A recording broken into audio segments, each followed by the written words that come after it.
Man, I kind of feel a little bit bad now. Actually, I think I just blue balled you guys at the ending of the song there. It was like right about to do that big flourish, and I switched over.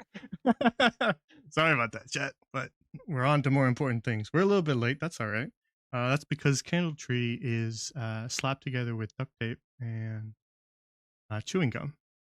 And on shot, no. Everybody, please kindly refresh so that the error that I made is no longer visible. Thank you. What error? Yeah, exactly. I never saw one. But wait. Once they all refresh, then we pretend it doesn't exist. Okay? We gaslight them after they all refresh. They don't have any evidence. And then when the VOD's uploaded, the mistake was never there in the first place. Exactly. Okay. Welcome to another Candletree one shot. For the uninitiated, these are our casual D&D nights. They're low stakes, low planning, fun nights for whoever is currently around. Whoever has the time that night can participate. And well, we've got time. So we've got some new faces here. We've got Jotun and Loki, and I say new faces because they've never done a Candletree. They're joining the consortium, as we would call it. So thank you for joining us, everybody. And we can just get right into it. There's no need to beat around the bush, unless anybody has anything to add. How big is this bush that we're beating around? Yeah, I was like, what's in the bush? Huge. Can I roll to attack the bush? Can I fly over the bush? You can. Okay. Yes, Are yes to you all sure of those. you want to do that? Actually, there was a colony of friendly mice living in the bush. You've killed them all. That's the consequences of our actions. No, That's D&D, guys. Oh no! My Asiago, conscience! no! I've gone from lawful good to chaotic evil. I have to start burning things now. Oh, that's an alignment change. All right. That's how it works, right? Yeah. Let's get into it, shall we?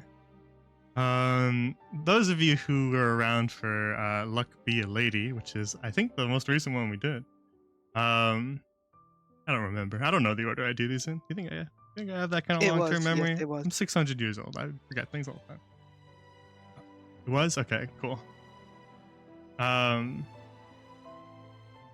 Well, this will be a little continuation of that, so you'll see some familiar faces. And those who've been watching Gaunt's Gold, there'll be familiar faces from that as well. So without further ado, let us set the scene.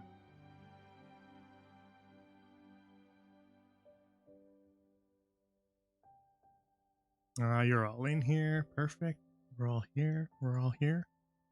Let's swap over. All right.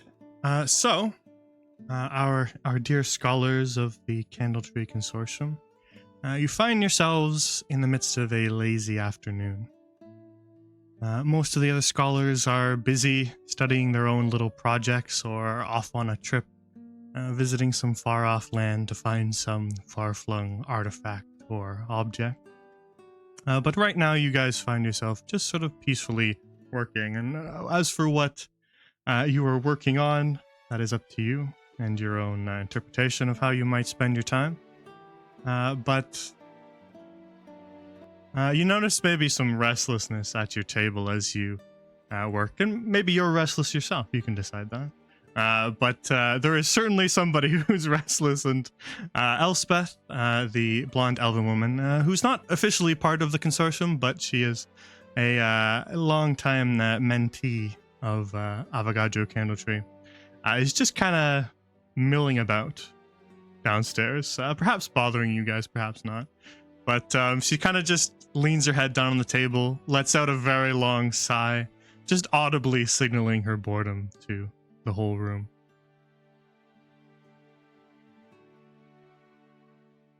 And she sort of like sighs several times, waiting for someone to like bite on why she's sighing. And if nobody does, Stassi's ears twitch every time Elspeth sighs, and finally she lets out a sigh of her own. You're sighing an awful lot. Yes, well, it's just... Isn't it a little bit boring around here?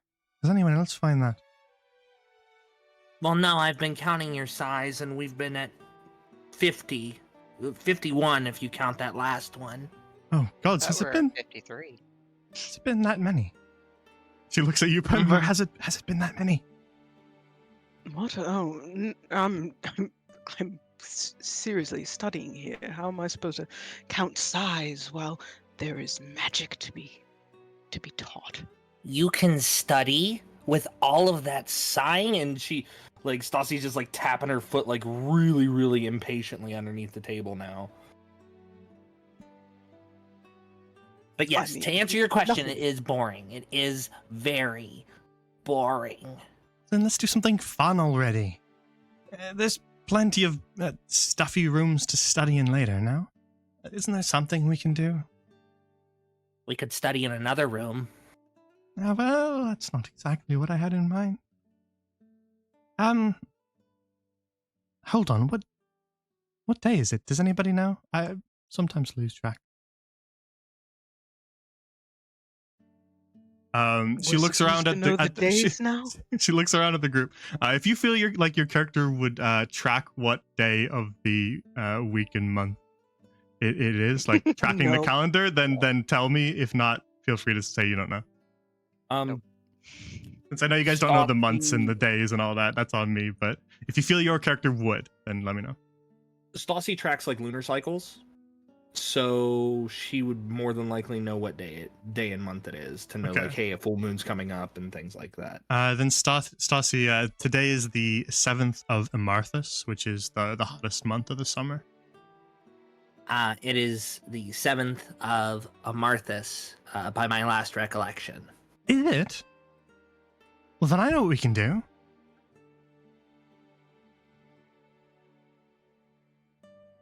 Please elucidate.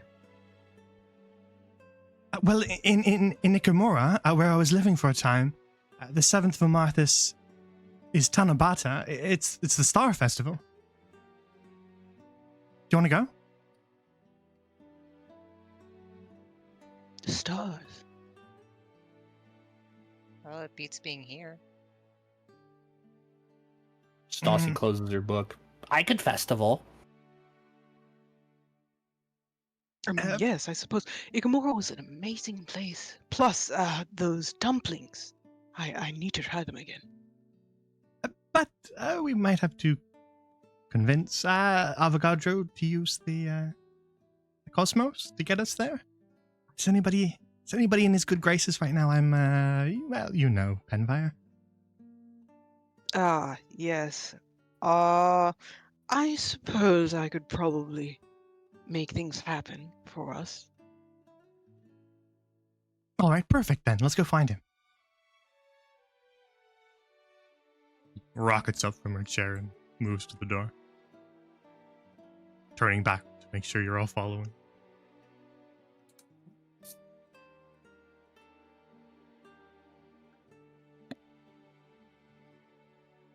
And as she kind of bursts out through the door, she bumps almost immediately into Avogadro Candletree, who is just kind of walking along the hall, but he goes, "Oh, heavens, where are you all off to in such a hurry?" Oh, wonderful. We were actually about to look for you, in fact. Oh? Have you made a breakthrough on your studies, Penver? Oh, well, breakthrough is sort of a elusive thing. However, I do know for a fact that if I were to venture to Ikamura today, I would find more inspiration, as it were. Another trip to Ikamura? Oh. Well, I suppose I've not used the Cosmos today. I have the energy for it. And taking along the new blood, I see. Oh, yes. Kind of looks past course. Penvire to Stassi and Tyler. They want to learn, right? Penvar just flashes a huge smile. Stassi nods, and her hands are behind her back, kind of like folded just behind her back as she gives a slight bow. Probably just nods. Elspeth just kind of very furiously nods. And I thought, Avogadro, since I'm, well, I lived there for some time, that I would act as a guide of sorts, so that they don't get lost, obviously. And Avogadro just kind of rubs his chin and goes, well, I suppose that is true. And he looks at the three of you guys. Don't let her get into any trouble if you're going, all right? We all remember what happened last time. Of course. I mean, we all ended up right as rain in the end, so there's no issue, correct? Yes, I don't have the bad luck curse on me anymore. And Spencer kind of glances at you guys. I don't, right? No, yeah, you shouldn't. I don't think so. See? And Avogadro says, all right then, very well, shall we head to the Cosmos then? You're all ready to depart? After you, young ones, Penvar says.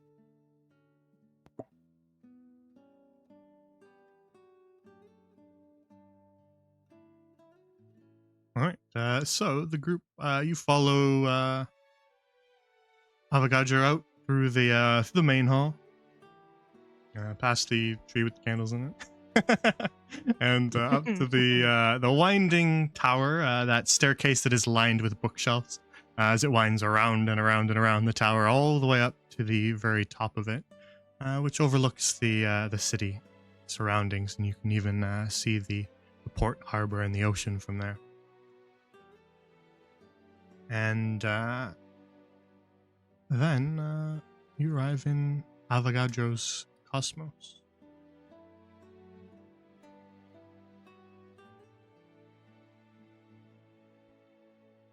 Let's paste you all in. And let's go. All right. We all remember this song.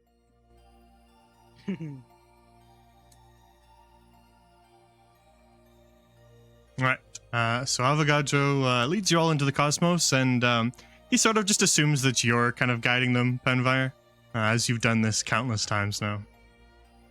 All right, now step here, and of course here.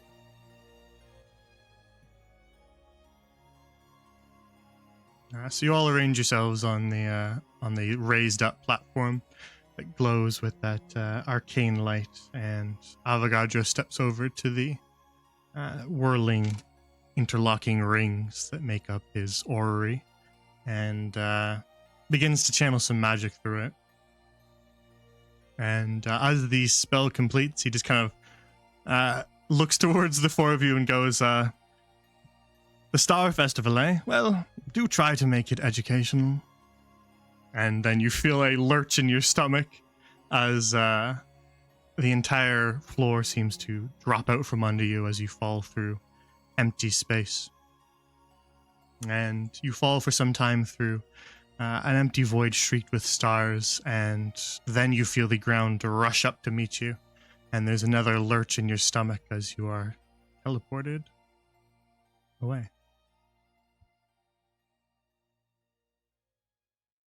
And so...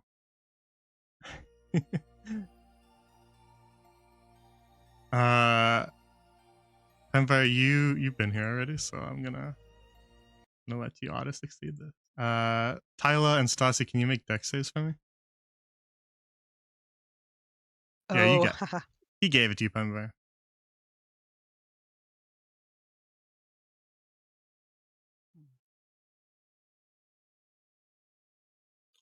Oh yeah, you guys. Why is it not letting me roll it? To be honest, kind of broken sometimes. We ignore that. I just realized, Loki, you probably don't have the extension, so your stuff will not appear in roll 20, but that's all right. You just tell me what you get on your rolls. Or I can quickly pull the thing up too, and then we don't have to do everything. Oh, I think they actually have it. Oh, you do? Perfect. Well, maybe it's just broken. It Should. tends to be broken every other day, so could just be broken. Such things happen. That is No, 18 it's- plus 2, so 20. Dirty 20.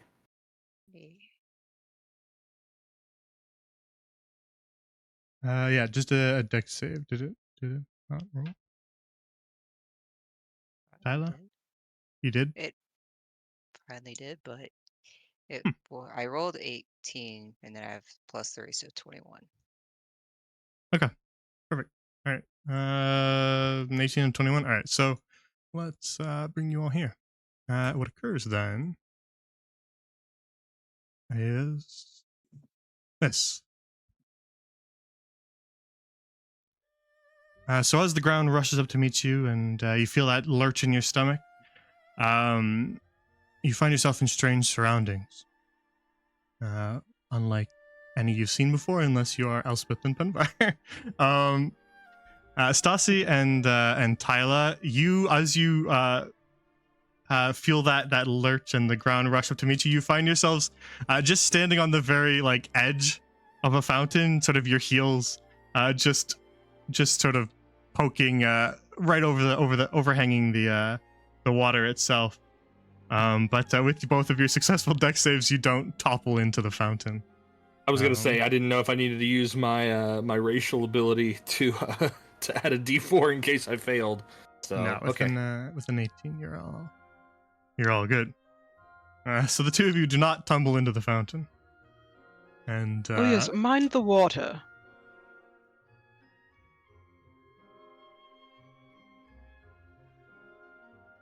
And as you regain your balance and look around, you find yourselves in a sort of city square. There is that pond in the center that has little lanterns gently floating in it.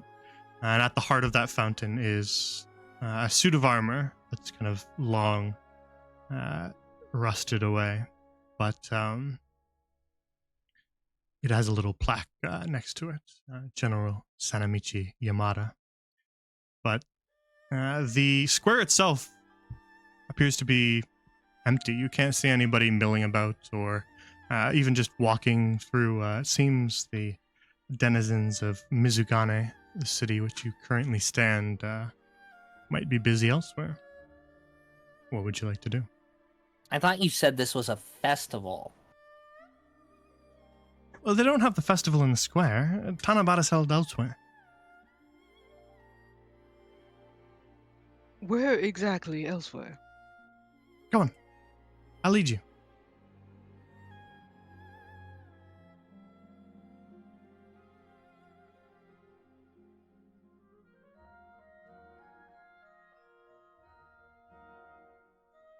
And so you make your way along these streets, and you follow a path that, Penvar, you find a little familiar. As you eventually start to see some crowds grow, you can see quite a few people all kind of gathering and looking at various stalls as you walk along the streets. And so you enter kind of one of the more central streets in Mizugane.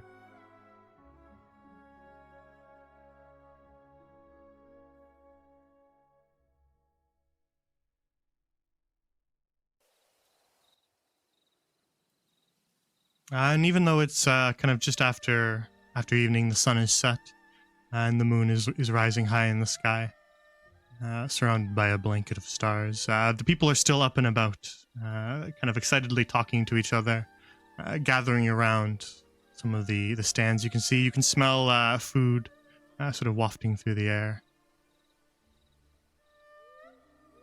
And yeah, what would you like to do?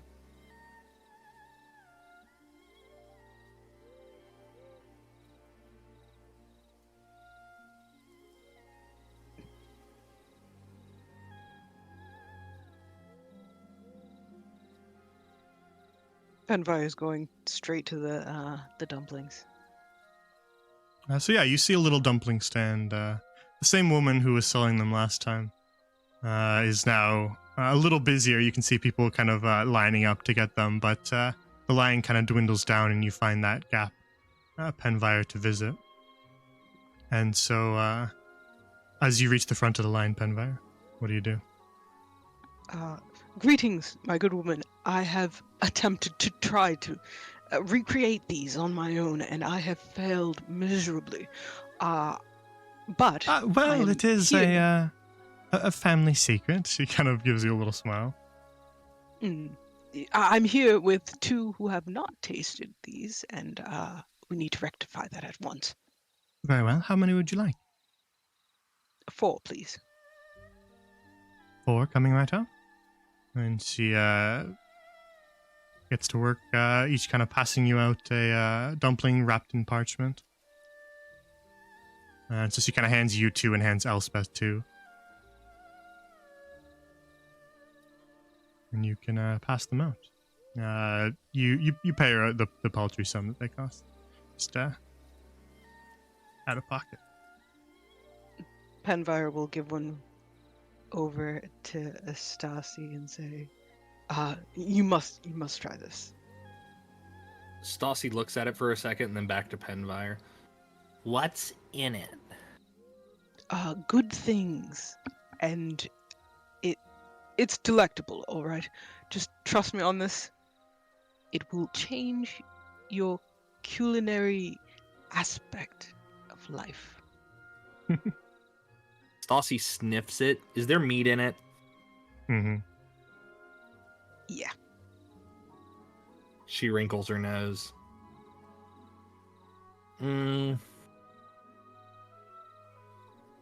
Thanks, but no thanks. Tyler? What about you? Tyler's already wandering off. All right, more for me then. Penvire will start digging in.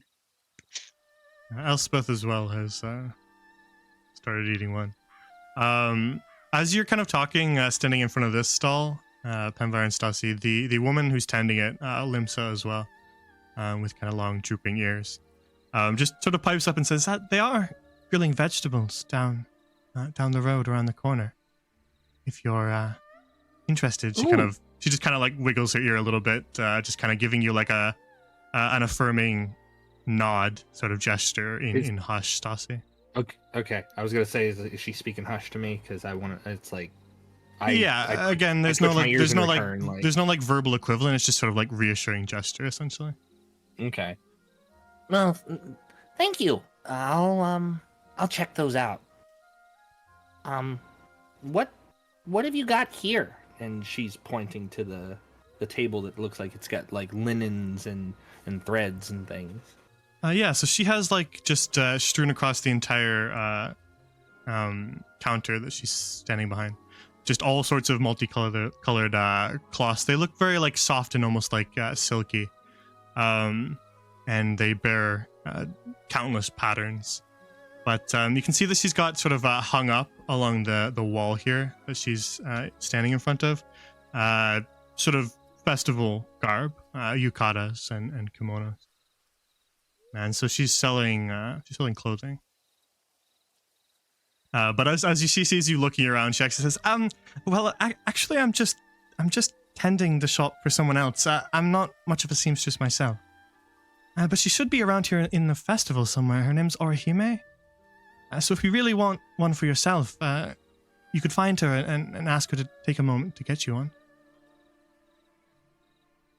Stassi is kind of looking at like the festival garb. She's not really worn festival garb before, so she's like, ooh. And what does Orihime look like? Well, she's got big horns. She's a minotaur. Oh. Okay. Shouldn't be hard to find, right? And well, there aren't too many around here, so. Environ Elspeth, so like, don't know. That's astounding. I haven't seen a Minotaur in... Have I ever seen one? We must go.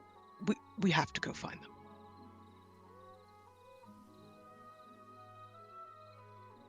Penfire Stassi, just like runs off. Stassi's trying to like kind of like catch up with Penvire. Like every couple of steps, she does like a little hop. I didn't want to seem rude, but it's not that I didn't appreciate you getting me one of those things. I just I don't eat meat, and it smells pretty meaty. Oh, yes, of course.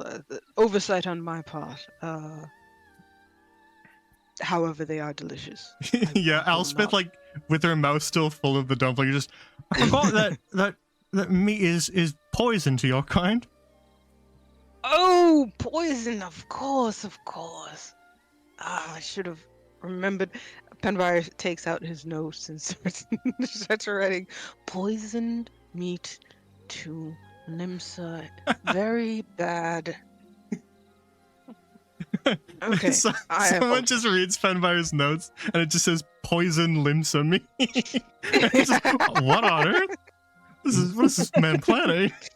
It's not like poison, but it's like I get a wicked bad tummy ache if I accidentally eat it. So, I will say Yeah. if limsa eat enough meat, they do die.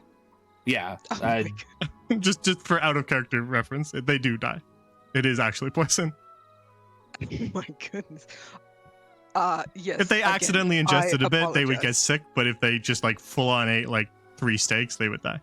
yeah. Stassi has like accidentally eaten some, so that's how she knows she gets a really bad tummy ache. But beyond that, like she would never do it again. She didn't like that experience. She's not going back to it. All right. We will have to find you more proper cuisine, oh, and also the the Minotaur. the nice girl at the counter said that they were grilling vegetables down this way somewhere. And so you look off down the street for that stall, and Tyler, as you sort of wander off from the group while they were talking to the rabbit lady tending the clothing stall, what do you do? Talio's interested in what this person was selling. Over here. So yeah, you see kind of some people lined up at this stall over here, and as they start to disperse and you move up a little bit in the group, you can see and smell that this is someone who's grilling food. You can see that she does have it's a little goblin girl. She's grilling kind of chicken on skewers, but she's also grilling vegetables off on the other side of the grill as well. And as you sort of make your way to the front of the line, the goblin girl says, "Can I get you anything?" Can I have 2 of the vegetable skewers, please? And she kind of uses these little wooden and metal tongs to grab some of them, and then sort of pouches them into parchment so that they're not burning your hands, and then passes them over, and you hand back the small amount of copper pieces that they cost. I'm gonna go over to Sassy and offer one. Thank you. How much? And she like starts reaching into a pouch for some coin to repay Tyla. Tyler just waves him off. No. My treat. Fascinating. Is that a friendship ritual that I'm seeing right before me? Penvire is taking out his notes and is just like up in their face. Just like Penvire just being constantly in a David Attenborough documentary is so funny. I believe what it's called is minding your business. And Stassi, she's like 5'1", so she like pokes Penvire in the nose and gently pushes him back while putting the vegetable skewer in her mouth. yes, of course. Business. Minotaur. Thank you, Penvire looks Tyla. around. Thank you. So as you guys kind of eat your food, but also kind of look around the the festival grounds. You can see that there's the festival kind of carries off all down along this street, and the crowds are lining that, and you can see lanterns strung from the buildings that glow that same soft orange. Elspeth waves at the little goblin girl, recognizing her. Penvar, you would recognize her as well, and the little goblin girl waves back. Oh, that's the inn, the one at the inn tavern place that you were at, right? Yeah, the tea parlor, and you see her gaze kind of lock with this guy who's standing in front of the tea parlor, and she smiles and waves at him, but he just kind of like folds his arms and shakes his head. As if trying to dissuade you guys from visiting.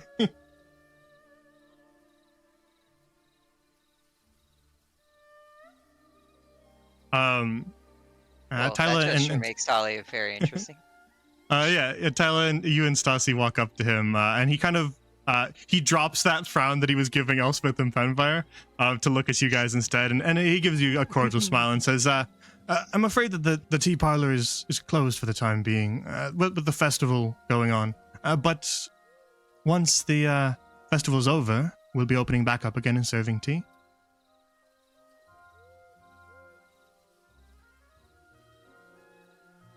So we definitely have to come back. I do like a good herbal tea.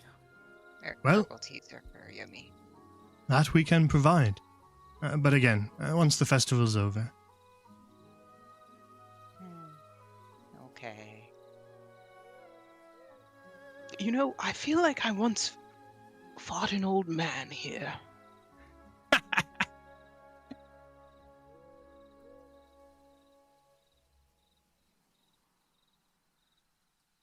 And so you turn your attention towards the long road that the festival continues on down. And you wind your way through the crowd.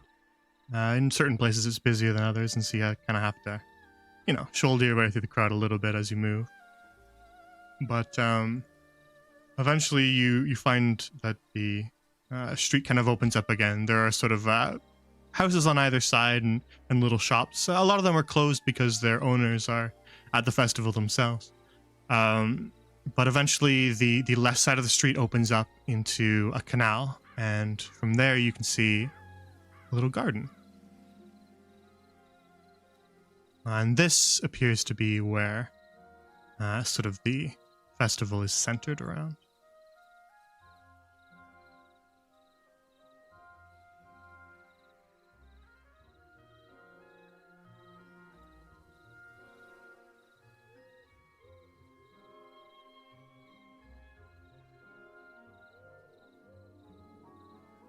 And so in that little garden off to your left as you walk down the road, you can see that there are sort of thickets of bamboo on this little island in the canal. And people seem to be sort of gathering stuff from these two tables here, talking with the people manning them, and then making their way across the bridge to go off into the garden. What would you like to do?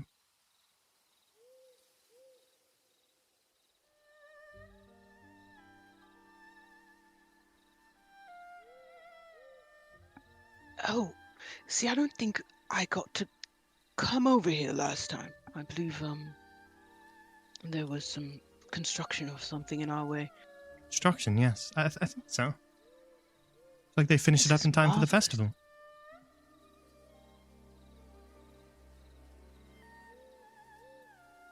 So you've been here before.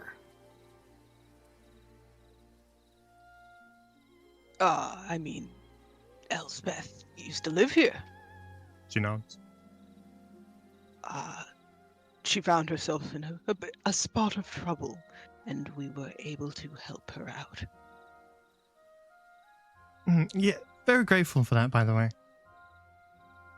Did you ever give Avocado his gold?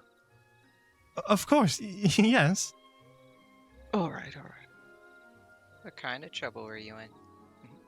Well, there was a bad luck curse. What was it called again, Penvire? Binbogami? A yokai, a spirit Oh, yeah. possessed me, I suppose. And it made everything around me result in bad luck. And, well, I racked up a rather large tab at the gambling parlor and nearly put them out of business. But that's neither here nor there. It was resolved. It was a complete mess. It was amazing, actually.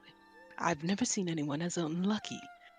The Bimbokame is just an awful, awful little man.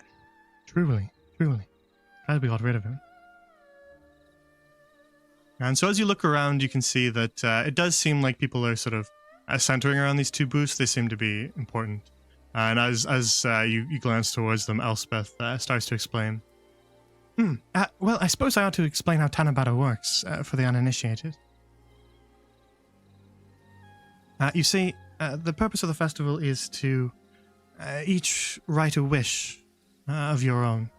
You write it onto the little tanzaku, they're called, a little piece of parchment, and then hang it from the bamboo. And, well, we believe that will make your wish come true. And so she points across the bridge towards the garden, and you can see the thicket of bamboo, the leaves and the branches of the bamboo have been decorated with just countless little slips of paper of all colors. Can it be any wish, or... Well, it's really up to you. You don't have to share your wish with anyone if you don't want to. It's just something you desire for the year. You should definitely share it with me. I'm interested.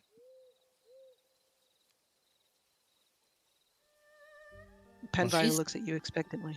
She said that I didn't have to tell you, but you're saying that I should tell you. No. I mean, I'm very curious. What drives you? She kind of puffs out her chest a little bit. Well, you see, as the daughter of Radian von Block, I need to find Radian von Block. Ah. A mystery. Not really, he's just not around. It sounds like a bit of a mystery to me. Maybe.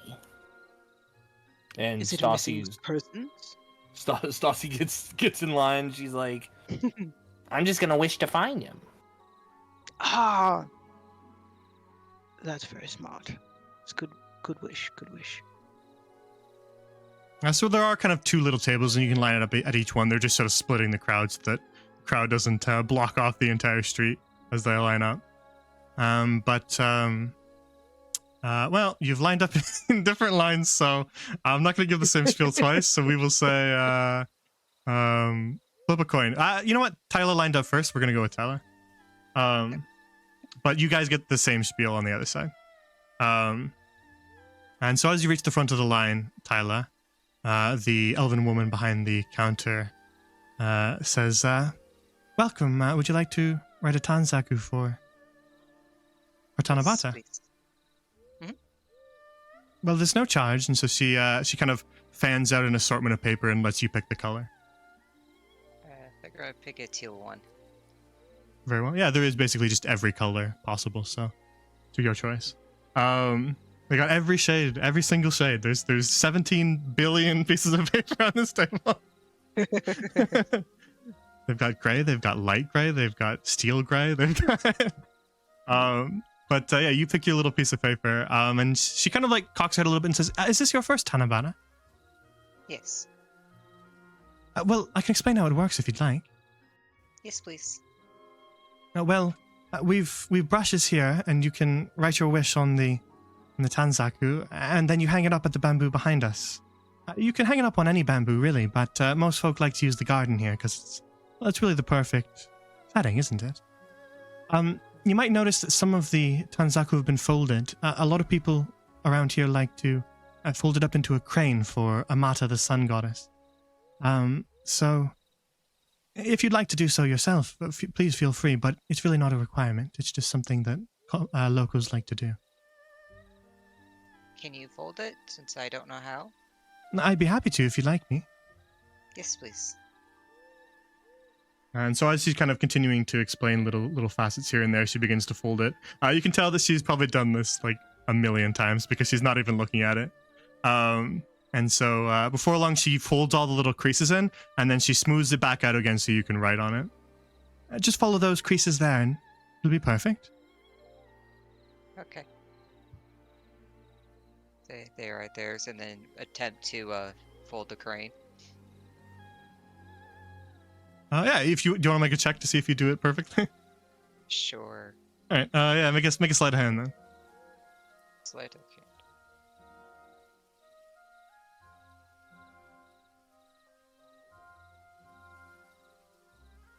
So 15. Yeah, with a 15, you get it pretty dead on. You follow her creases, and maybe a little less perfect than hers, but perfectly recognizable as a crane. Thank you. Very well. She kind of gives you a little nod and looks to the next in line. And so, Penvire, you can pick out a slip of paper. He wanted black. She kind of goes, oh, well, we don't usually use black just because then that means we have to bring out the white ink. And, well, the white ink is a little more expensive, but if you have your heart set on it, I suppose. Yes, please. Or although I would rather write it in black ink as well. I don't wish for prying eyes to see. I suppose I understand. Suit yourself, I suppose. She pulls the black parchment out from kind of under the desk, since it doesn't get much use, and hands you a little slip of paper. Penvire writes something in Celestial, and then wait. Can I just say what he writes? Yeah, for sure. Okay, he's just gonna write infinite wishes, and then like. That's just a Penvire And then move. yeah. So how do I fold this again? Well, I can fold it for you unless you'd like me to show you how. No. I would like to do the best that I can. She unfolds like one of the little display cranes she has, and then she shows you the ropes of it. You can make like an in check if you want to follow her instructions.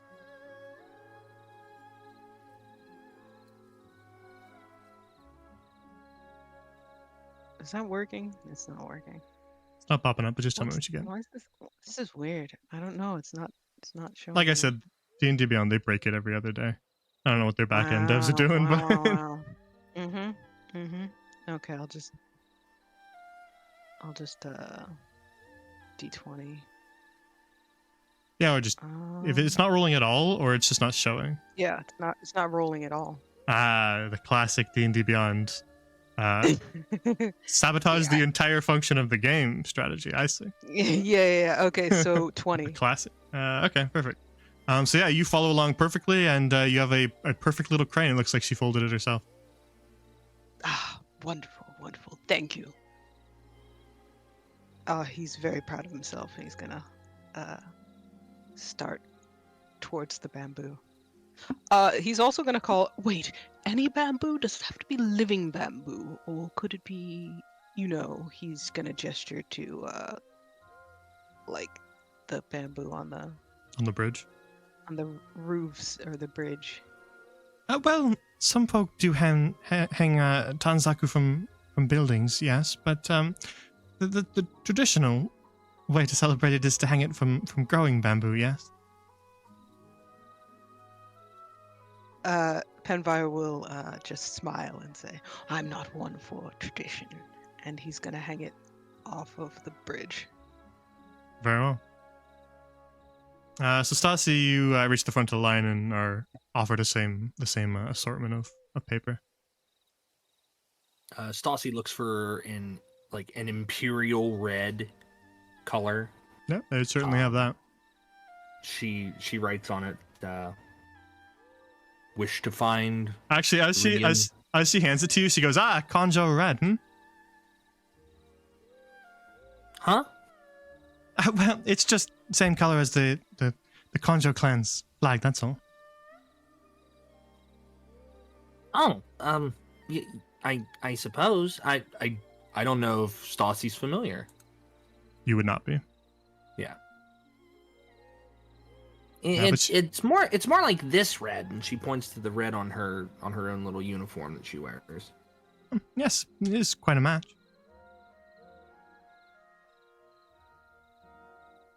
But she gives you the same little spiel, and she explains about the cranes, but it's really your choice. Okay. She looks at the cranes that are already folded. She sees that Penvire and Tyla have, gone and gotten through the line already. She's going to try to fold a crane herself. She's going to try to do it herself. Very Best she well. can. Without any instruction? Just kind of trying to look at the reference ones Yeah. and do it yourself? Yeah. Okay, then make a sleight of Ooh. hand. That is a natural Oh. 20, 24. All right. Oh. Stasi is a origami prodigy, and you pull it off. She You folds see it, you see like, the woman behind the forward. counter just kind of like raise her eyebrows. Just, you've done this before then? Nope.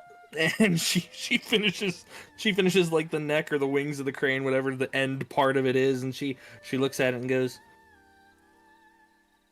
like this, right? Well, yes. I've never seen a newcomer hold a crane so elegantly. You're a natural. Thanks. And she beams this wide smile. And then she goes to scamper off after the others. Very well. Elspeth grabs a kind of like a golden yellow slip of paper. She tries to fold it into a crane and she rips the paper. And then she gets another one and writes a wish on it and follows after you guys. So as you make your way across the bridge, you can see that in the garden there are several other people all kind of milling about, and you can see them. Some of them are kind of reaching up to hang theirs from the tree, from the bamboo shoots, and you can see that there is in fact a Minotaur woman who is actually not hanging anything up. Some of the other people are, but she's not. She's just kind of milling about. And so, as you can see, all around the garden itself, pretty much every bit of bamboo has Tanzaku hanging from it. So you can choose wherever you want. And Tyler fly to be able to put it on the very tip top of the tallest one. Mhm. That's what she's gonna do. Well, I'll say the tallest one would definitely be that one. Okay. Sort of the centerpiece of the garden is this massive, beautiful looking bamboo. Stassi tries to put it on this branch right here. Overhanging the water. Like if she has to like crawl under the tree or like scoot past it, she's gonna try to put it right there. All right.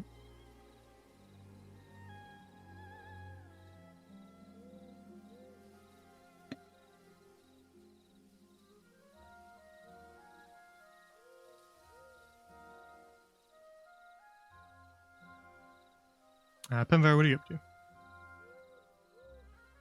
Taking notes? Oh, he's just taking notes, sketching people. Very well. So as you guys hang your individual Tanzaku and then sort of begin to regroup. Now you regroup back around near the Minotaur woman, who you notice looks a little bit crestfallen.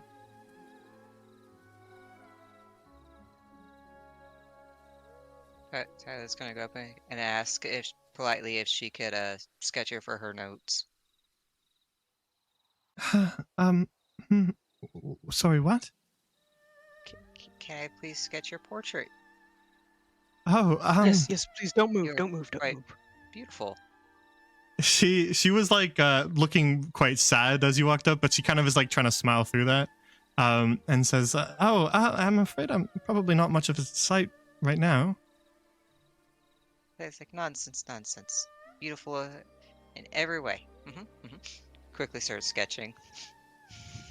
Oh, I suppose I won't argue then.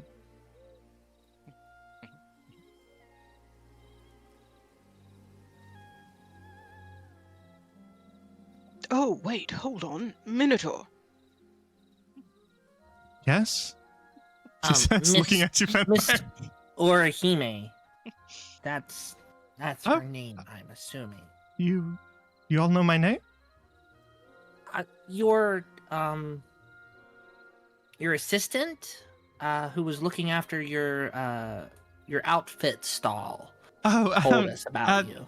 She's a friend, not an assistant. She doesn't work for me. I'm just an independent seamstress, that's all.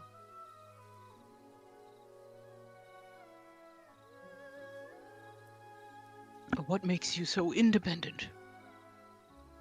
Probably the Penfire, fact that she does it by herself. Yes. Oh, okay. That's what I meant. Yes, of course. Like Stassi just kind of like casually leaning in, trying to Yeah. provide a social cue to Penfire every now and again. It's like, oh, so it's not just because she wants to be by herself. I see. Well, if she wants to be by herself, she's surely not doing a good job. I mean, look at how all of us surround her. I apologize. Were you at the seamstress stall to buy yukata? Is that what they're called? Yeah. She nods. Tyler just looks at the others and shrugs. The Stassi's ceremonial ears twitch. garb that you see everyone wearing, I mean. Well, They're very pretty. Yeah. Thank you. I feel underdressed. Well, really, they're not necessary. It's just a part of expressing the tradition of the festival, that's all. But well, I was supposed to man the stall all night, but I had a plan to meet someone here, but he didn't. He never showed up. She looks sad again. Oh, why not? Well, I don't actually know. We arranged last week to attend the festival together, and I was overjoyed. But well, now it's the day of the festival, and he's nowhere to be seen. Penfire Oh, is just like, is he with last. someone else? Well, I don't think so. I don't think he would be with anyone else. She kind of looks around. Would you all mind checking in on him? I would go myself to visit, but I don't want him to think that I'm clingy.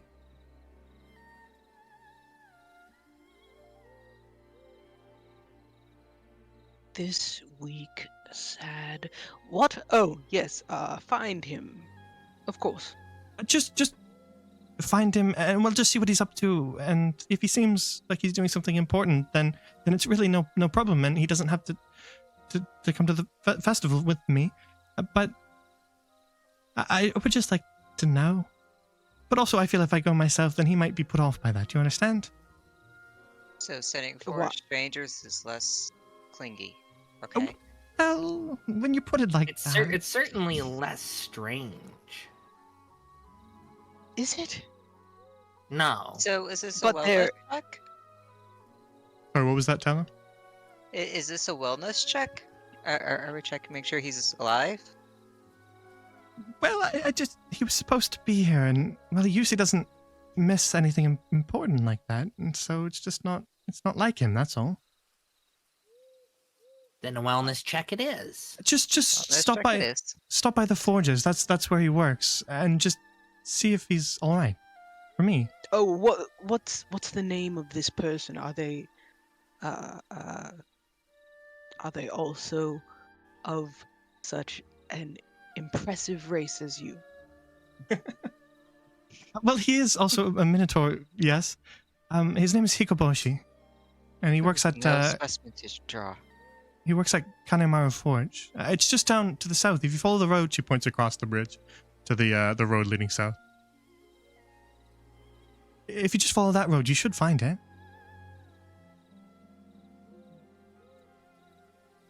Oh. Excellent. Any identifying marks we know that it's him that we're looking for? Well, Do you guys he's have the a only password? he's the only Minotaur that works there. And no password. No. Should we have a password? She just like thinks I to think you herself. She's should. just musing to herself. Oh, what would the password even be? Something only you two would know. Like, show up at the festival, maybe. No, that's too obvious. Something that he would know that you would say. Where are you? Maybe. You know what, Penvire? That is a brilliant question. Well, if you would just stop in to see what he's up to, I'd be indebted to you. Okay, so just see what he's doing, not tell him to come. Got it. Well, if he just seems busy, I don't want to force him to come, but that's all. Oh, I mean, I would hope he's busy, because if he's not busy, then he's just not coming here to see you, and that would be very awkward. Stassi elbows Penvire in the thigh. Like, All right. Which way? What was that about? Well, we will find him and see what's going on, right? and she just kind of gives And a not tell him to come. nod. Yeah, and not tell him to come, right? And I'm focusing my one eye on Penvire for a second, just hoping. Signal. Okay, yes, Yes. of course. Don't tell him to come. I understand. So if he is just playing cards or something, do we tell her? No, the tea party place, the tea house is closed. He can't be Oh. in there. He's definitely Right, at his job. You mean he can't play cards at his home? For work. Why would anyone play cards at his home? Solitaire? Not everyone has friends. These social cues. I love Penvire already. So you guys make your way back along the bridge, and you can see once you cross the bridge through the crowd that there is in fact a southern road that leads in the direction she was talking about. So, Penvire, do we really have to check? Can we just say he's Well, busy? No, we have to check because we've only gotten one of the sketches so far. So Oh, we have to get right, the other right, one, right. remember? Yes. Sketches? What are you sketching? And she's trying to peek between the two of them. Oh, this is an educational expedition, as it were. We must document all that we see. Tyler just looks at him. I must have an image of every race and creature, everything. Why? Penvide just looks at them I'm a like druid. not I- understanding. I need to know everything about all the different creatures.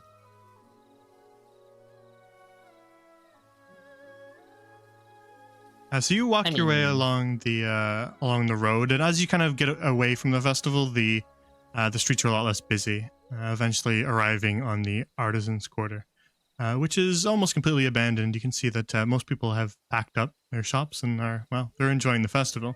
But you can see on the far side of the Artisan Square as you reach the mouth of it, that there are two people furiously working away in front of an outside forge.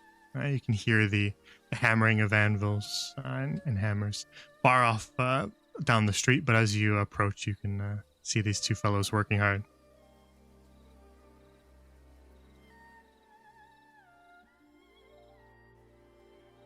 What do you do? Well, you're trying to document things from I guess, an anthropologist's angle. I'm going to try to do it from the cultural angle, where engaging in the festival and the festivities and things of that sort. So, helping Orihime might get me a, what'd she call it? A yukata? Is that the word she used? She's just asking everyone out loud. Elspeth would nod. Okay. See, then I can participate more properly. You can't all just do the same thing. If you do the same thing, then everyone's homework looks the same. This is a group project. We should be focusing on different aspects. You know? Does that make sense? I see. I see. Yes, yes, yes, yes, yes. But you do have to be taking notes, though, if it's homework, yes? Penfire just looks at them confused. Tyler just looks over. Wait, we're supposed to do homework? Isla is obviously not doing this for homework purposes. Yeah. Let's see. Minotaur. Uh-oh. Yeah, Penfire, you look at the two fellows who are hard at work on the outside forge. And one of them is human, the other is Aarakocra, but neither are minotaurs. And you can see that the building itself, kind of beyond them, is labeled Kanemaru Forge. And it has smoke rising up from its many chimneys. But the two guys are so hard at work that they don't even notice you approaching. They're just kind of working away.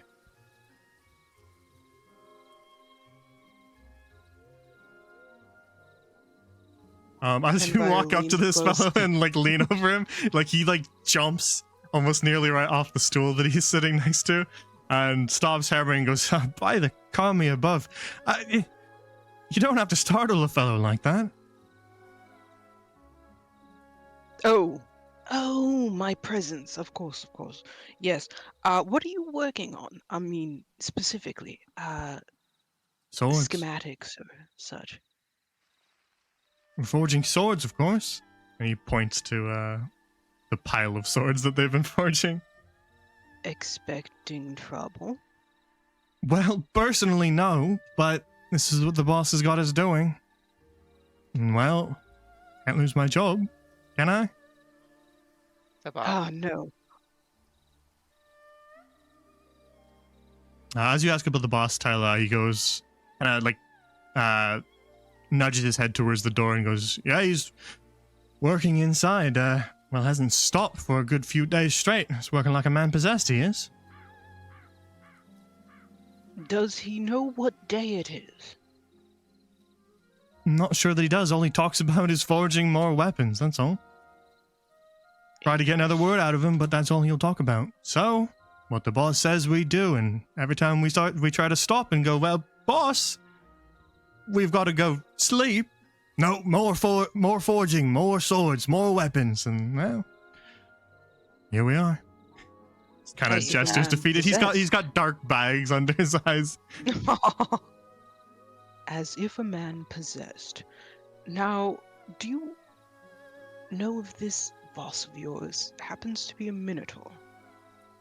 Yeah? Why do you ask? Penfire looks around and says, it's all right. He's inside. Oh, we- okay. He's Yes, alive. okay. And he is busy. So, mission accomplished? We still haven't done the sketch. Oh yeah. Right. Well, it's a little odd. He's not usually like this. He's a great boss, but these past few days has been a bit odd. Is there a window that I could like try to peek in to see if I could see him? Yeah, there's kind of windows on either side. One of them's kind of tucked in behind the forge, but there's a window on that side that if you kind of went in between the bits of armor, you could look through. Okay, I would like to look through there and see if I can see the Minotaur. Yeah, you and Tyler peer through the window and you see off in the distance. It's sort of dimly lit, but you can see that it's illuminated by the flames of some inside forges as well. And you can see kind of almost like illuminated by the sparks every time he swings his hammer. You can see this kind of large hunched over figure hard at work at an anvil. Okay, is he within 30 feet? No. Okay. I'm not gonna go measure it. I'm just gonna say no. Okay. that's like No. that's a Candletree DM thing. That's fine. That's fine. So it's like, that can't be good for his eyes, that low light with those bright sparks. Not good for his eyes at all. What if might he do has- something to the metal on the sword too. How can he determine if it's like a clean fold to the steel or something? Sound. Definitely by sound. You, At most, use you sight. learn. No, it's all about the sound. Penvire's like talking as if he knows this, but I mean, honestly, I don't think he does. Stassi is looking for a non-conventional way inside. Oh, you could Penvire's just gonna go break in in the the front window. door. There's a front door. Can I open the window? Can I attempt to Well, open the the window? latches are on the Do inside. it. They don't Do you have like mage being hand? they don't like being robbed, but Well, I mean, obviously. She casts a glance over to Penvire and Tyla. If they're able to get the door open, she'll go through the door. If not, then she's gonna try to find a way to get inside. well, Penvire, you try the door and it's unlocked. Open the door. I was gonna say he's just gonna Yeah. open the door. Yeah, you just walk inside. Yeah, Penvire just flings the doors open and says, H! I forget your name, but I was sketching Orihime and she said your name started with an H, I think. Well, you make your way inside. Stassi, are you following them through the door? Yeah, well, once she figures out that the thrill of potentially breaking into a place is gone because they've subverted that by opening the unlocked door, she's like, her ears droop just a little, just the tips of her ears, and then she walks in. So you make your way into the forge, where you can see, again, in that dimly lit room on the far side, there is a minotaur hunched over an anvil, hard at work.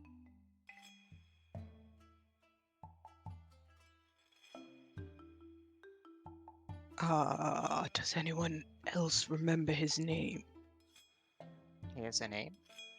I think it started with an H. I kind of said it did when I came in here, so I sure hope so. I think she said it was Hikoboshi. I believe that was what she said, right? Excuse me, sir. Oh, Sir, good, it sir. was an H. What's your name? Now, he doesn't listen to you, Tyler. He continues to work. I stay Um, right about here, Okay. I started and sketching. I'm going to use my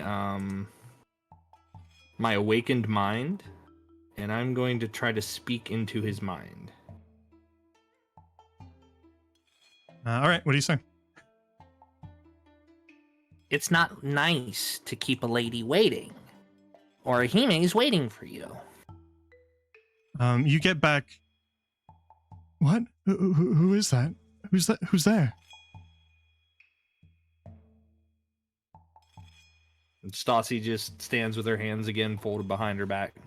Just, if you take 2 seconds to not focus on your work. you I see can't. that You have to help me. I can't. I'm trapped in here. Trapped? That's not me. I switch the script to move a little bit closer so that way I can catch Penvire and Tyla in this one at a time. Because I don't think. Well, it says I could speak to any creature I could see within 30 feet if it understands at least one language. Would it have to be one at a time? Because I would just tell them one at a time.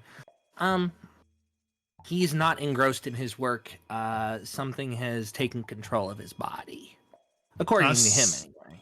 Suddenly, kind of prompted by nothing, the Hikoboshi that is working away at the forge just yells, "More coal for the fires! We've got a war to win, boys!"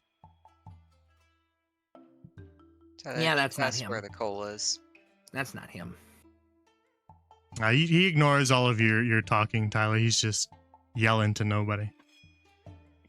Tyler's gonna start looking for Cole. The order was towards them. So it's not him. Physically, yes. Ne- Mentally, kind of yes. But that one's not in control. Oh, right. Okay.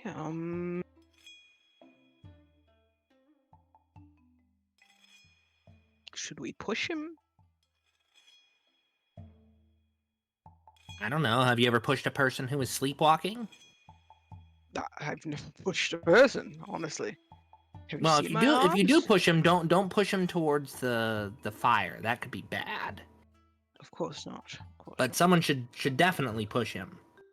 There's I would barrels of water. also Can we- like to add. This is maybe a Push him with delicate water. thing. If he is possessed, maybe don't touch him.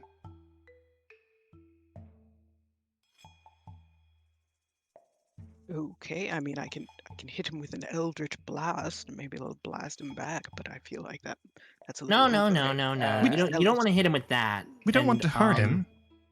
Is there I like can do a detect stone? magic. Yeah, go. Okay, you guys could do your thing. It's better than mine.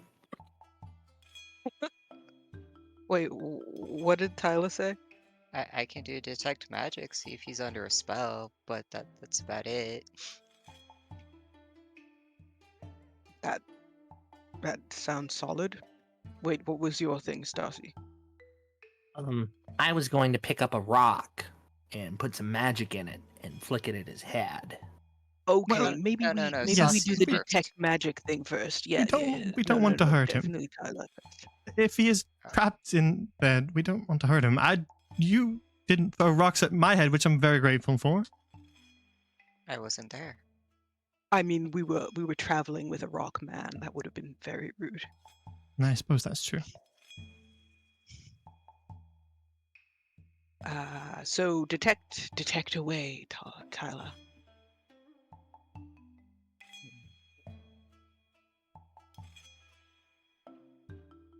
So Tyler, you focus in on Hikoboshi who's working here, and as you sort of channel into that magic, you just start to see this like kind of purple black smoke just emerge from him as it sort of envelops his whole body, just rising up towards the roof. You're not really able to determine sort of a school of magic per se, but there's something very, very wrong with this fellow. Well, he is definitely under a very powerful spell, and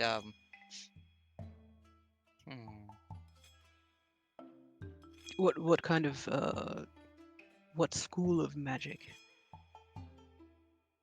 I do not know. What, Very what dark does it and look purpley. like? Dark and purpley. Wait a second. Is it smoky? Uh-huh. Penvire kind of narrows his eyes. I feel we may be dealing with another yokai. That was my thought too, says Elspeth. I think we might need an on-mihoji. Yes. I Guys need to have yokai. go back into my notes for that, though. What does that mean? An exorcist. Yes, of course. Because this is, well, even though I've experienced a bit of possession myself, I wouldn't call myself an expert, and I'd really hate to hurt the fellow just by trying to remove it. As you saw with me, Penvire, yokai can be not very willing to give up what they've got. Yes, of course. And I mean, look what they've got. He's a handsome, big, strong minotaur specimen. It's amazing. Well, there might be one at the festival. We could go and ask around. Another minotaur specimen? No, I mean an on-mihoji. An Okay, exorcist. sorry. Yes. Yep. Sorry, I was still on the other thing. Well, I suppose we leave him here then? He does seem preoccupied. I don't think he's going anywhere, even Yes, if we wanted to make him go with us. I No, but concur. he is overworking his associates. Maybe we. I don't Panvirus think he can would use. notice if they left. Panvirus gonna use thaumaturgy and just yell at him and be like, "We're going to tell your associates to go to the festival.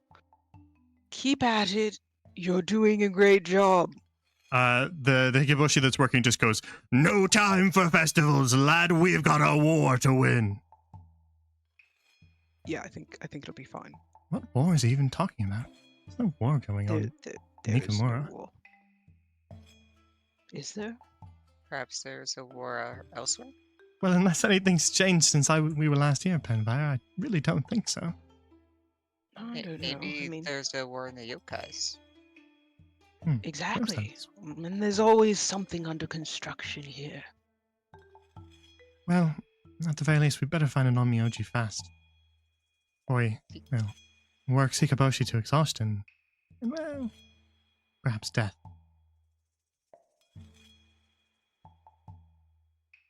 As you make your way back out of the forge, where the fellows are still hard at work, dripping in sweat and soot. Stassi goes up to them and says, "He said to take the night off," and I'm gonna make a deception check. He did? Make your deception check. He definitely did. Yes.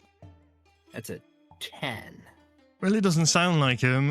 He was just hollering about how we are not allowed to stop forging ever, for all eternity. No. At just minutes before you arrived. So, what changed his mind? Funny thing about that, we talked to him.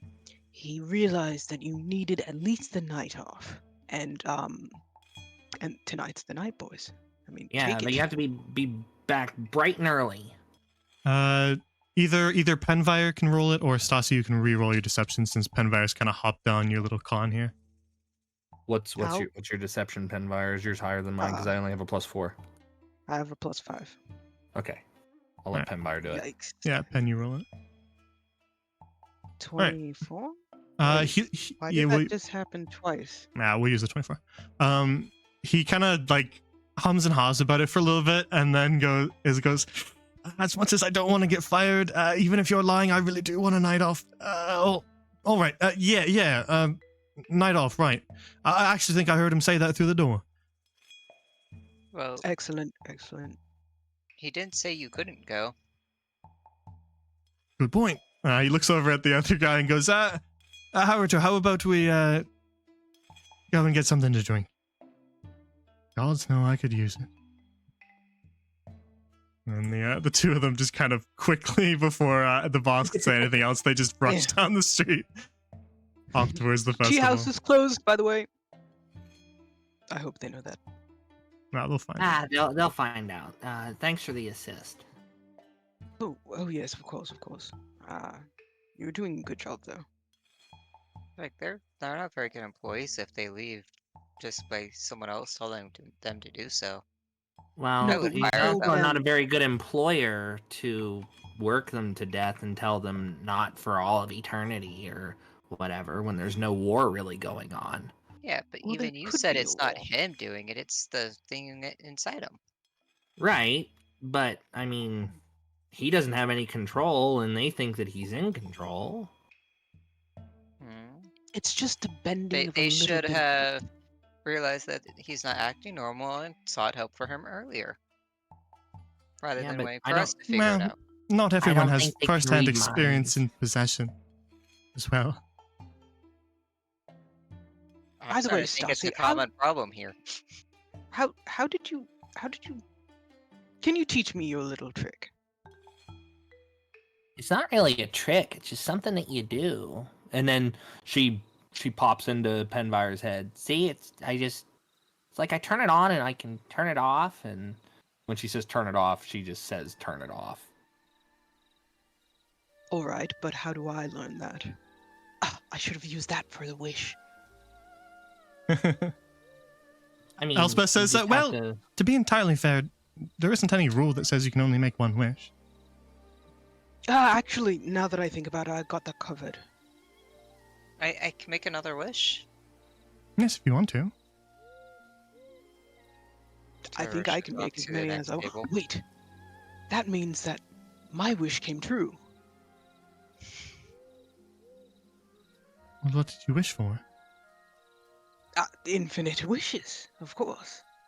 Oh, well, I suppose suit yourself.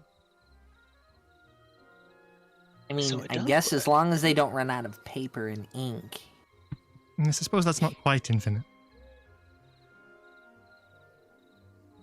Oh, ye of little faith. Maybe Penvire learns how to do the fabrication spell and makes paper and ink and can continuously do it for all of eternity. That sounds rather tedious, actually. But what if that's the way your wish becomes granted? It sounds about right. Penvire narrows his eyes and says, "Don't ruin this for me." Had asked if they can do another one. Yes, of course, if you'd like. We've still got plenty of paper. Can I have that silvery blue one? Slides it to you. Right. All yokai get dispelled from this place. Can you fold it for me this time, please? She gets to work and deftly folds it up into a little crane and passes it over to you. Cool. I'll put this next to my other one. So you guys make your way back into the garden, and Penvire, what do you do? Penvire immediately goes up to these two women and wait, is she familiar? Yeah. Hold up. Yeah, Penvire's gonna go up to her and be like, "I know you. You helped us last time. Oh, You can help us again." yes, you do look a little familiar.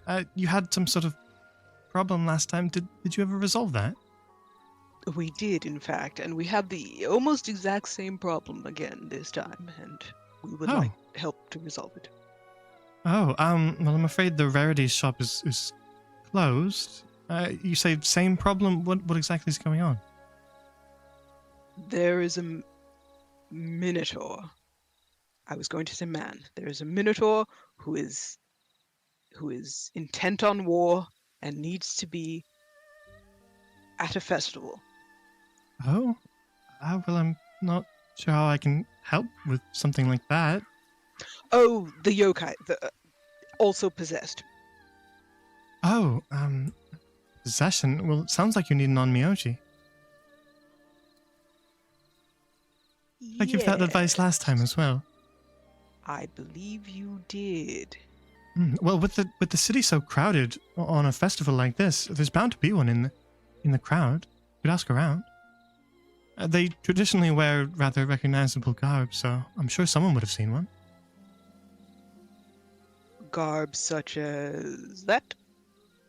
Penvire points to that guy. To which guy? Sorry, this guy over here.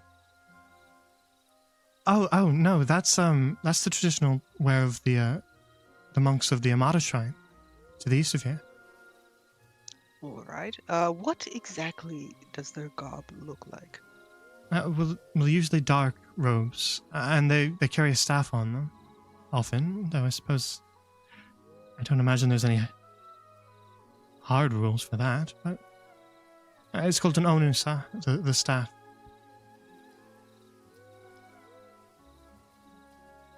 Dark robes. Staff. Penvire looks down. I know I'm not one, but that's pretty close. I suppose so, but I'm sure if you ask around, she looks to her companion and says, "Did you see an onmyoji Akari?" And she shakes her head no. And then she says, "But I'm sure at least some of the locals would have recognized one." All right. To the locals then. Thank yeah, you. your crane's still there, Stassi. Penvire bows. And then bows to Akari as well. Tyler, you make your way over to Orihime. And what do you say? You can. I know you typed it in, but you can say it out loud.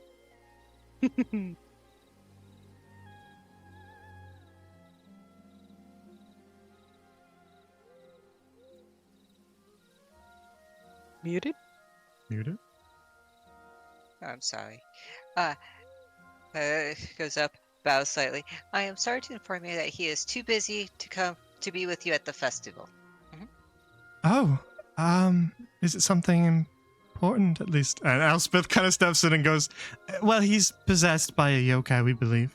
It's really not his fault that he's not here.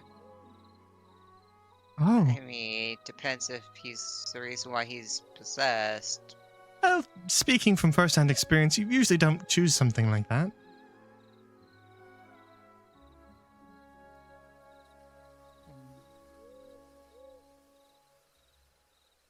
Oh, but What's going on? Did we tell her? her? Yes. Did we tell her he's not coming? I did. All right. Did and you we tell told her that- we told her why as well, Penwire, that it's not his Oh, fault okay, that he's yeah. not coming. Oh yeah, the whole yokai thing. Yeah, I forgot that part with He was when I very talking to the focused. puppet, so. Do But you want guys to help know him, right? where- Yes. I suppose. Yes, of course. That's what.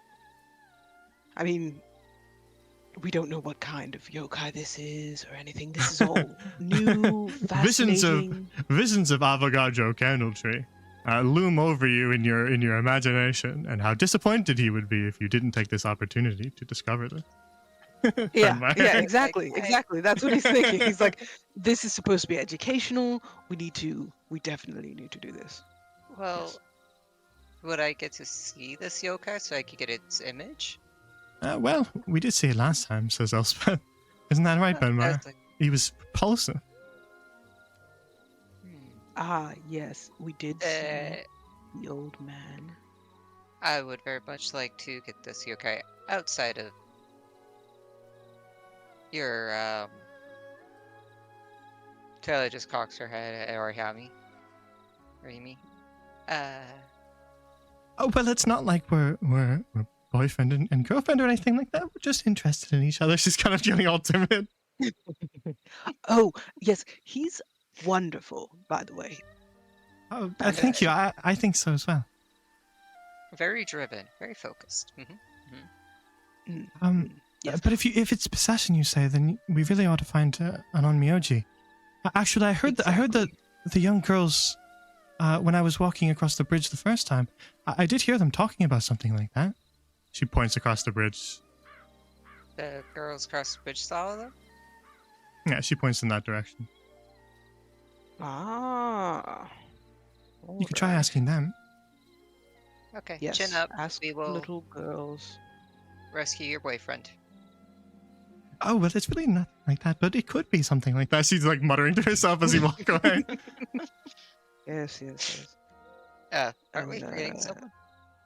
It's fine. Children. And Stassi, you look around and see the Penvire. Sorry, Stassi, you asked something to the other girl near the tree. You can voice that out loud. Yeah, she's like, Stassi again crawls under the tree to make sure that her crane's still there, and you said that it was. But she looks to the girl, kind of like peeking out underneath the tree. They don't disappear like when they're granted, do they? I mean, these don't stay up all the time. Where do they go? Oh, well, I've never really thought about that. She says, she's like suddenly considering the question. Where do they go? I'm usually headed home after the festival, and that involves leaving town, and so I've never... She looks like you've like shattered her whole... What, do they disappear? Maybe they do. Yeah. It's a question worth asking, I would think. Yes, you're right. Do they disappear? She's like staring at the ground now, like her eyes are wide. Oh, God. Where do they go? Does someone collect them? I mean, you would think if someone collects them, then that means that someone might be looking at our wishes. Maybe possibly trying to grant our wishes. Yep. Suppose you could be right about that. She gets in just a little bit closer. What did you wish for? Well, I suppose it's not particularly private.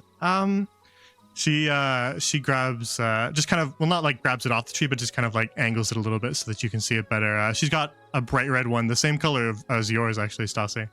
And it says that she wishes for the well-being of the Conjo twins. That's a good wish. I'm Stassi. Hanyo, nice to meet you. Likewise, I'm new. Do you know... You said you're not from here. You live out of town.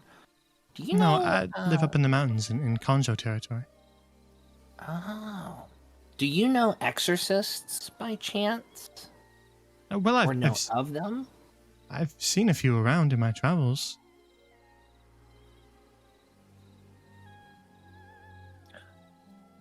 Have you seen them at work?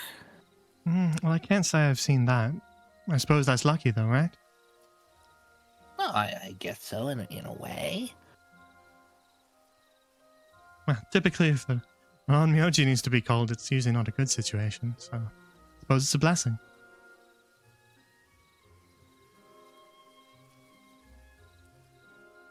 You didn't happen to see one on your travels in? I mean, do they stand out? Is there something that makes them stand out beyond, Well,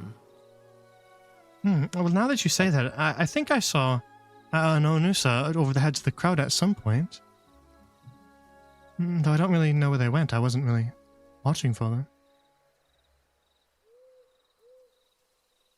Would you be so kind as to maybe point me in a general direction? You didn't see where they went, but... Well, when I saw it, it was just about over there, I think. Oh, okay. Thank you very, very, very, very much. Well, And happy to help.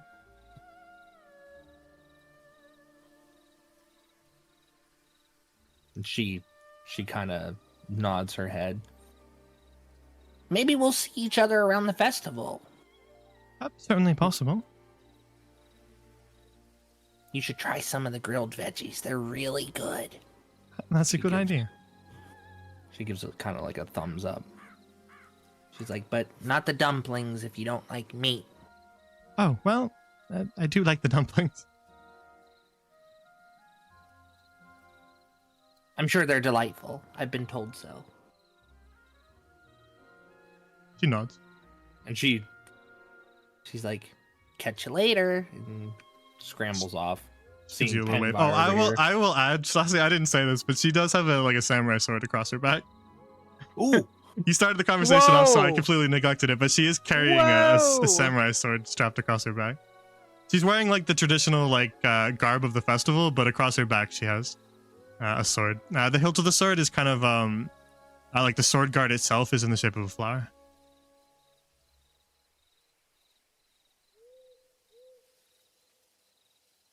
How? How'd you get that? now she's invested. Oh, this well, it was entrusted to me. Entrusted? Like a gift? Or you're just looking after it? Well, sort of like a gift, I suppose. I'm a retainer for the Conjo clan. Mm-hmm. Mm-hmm. You don't look like you're from around here. When I say that, I mean bodyguard. Where's the body you're to be guarding? Well, they're currently safe at home in Conjo territory, but they allow me some time off to visit Mizugane. I grew up here, you see, for the festival, so.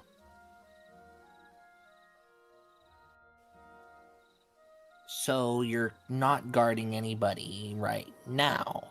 Not right now, but there's plenty of other guards at the Conjo estate.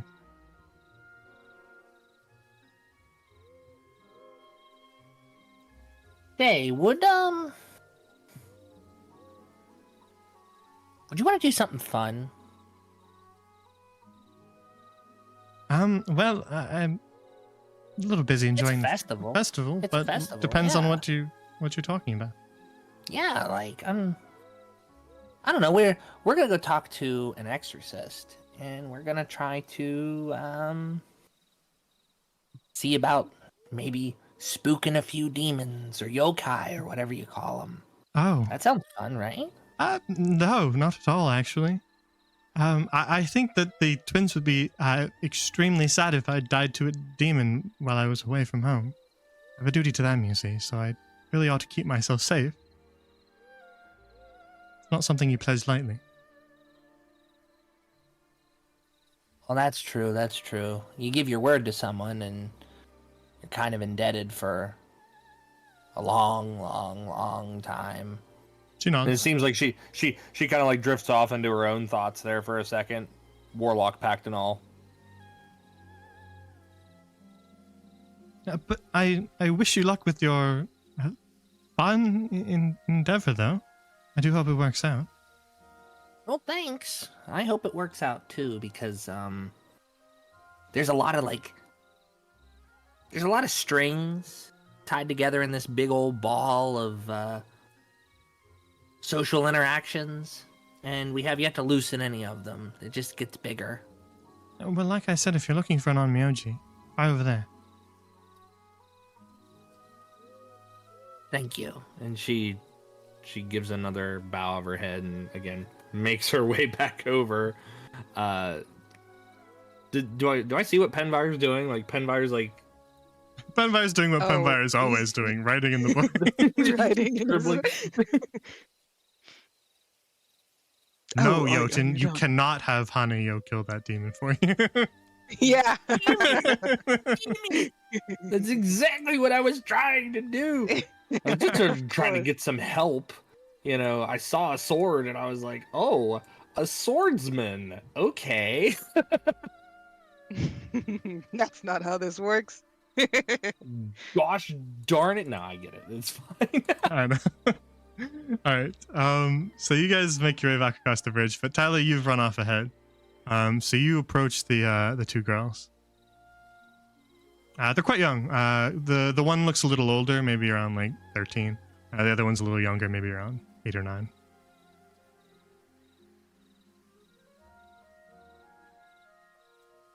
But they smile at you as you approach, and the younger girl goes, "Your wings are pretty."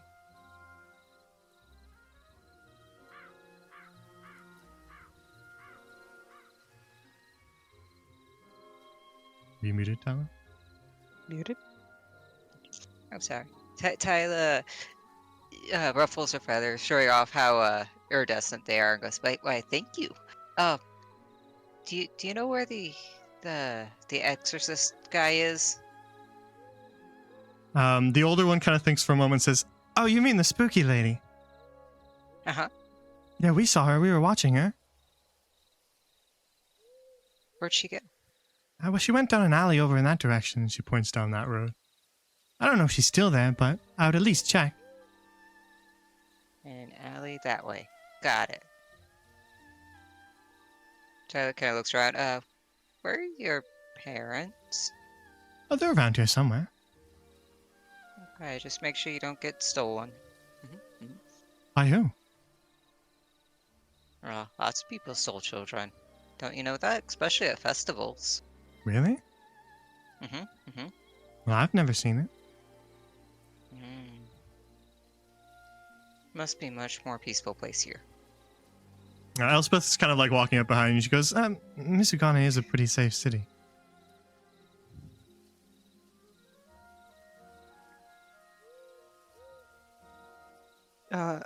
Penvire, overhearing that, snorts and says, "It doesn't appear to be. This is the second yokai we've come across in as many times as I've been here." I'm a little concerned, actually, that it might be my bad luck bringing them here, Elspeth says.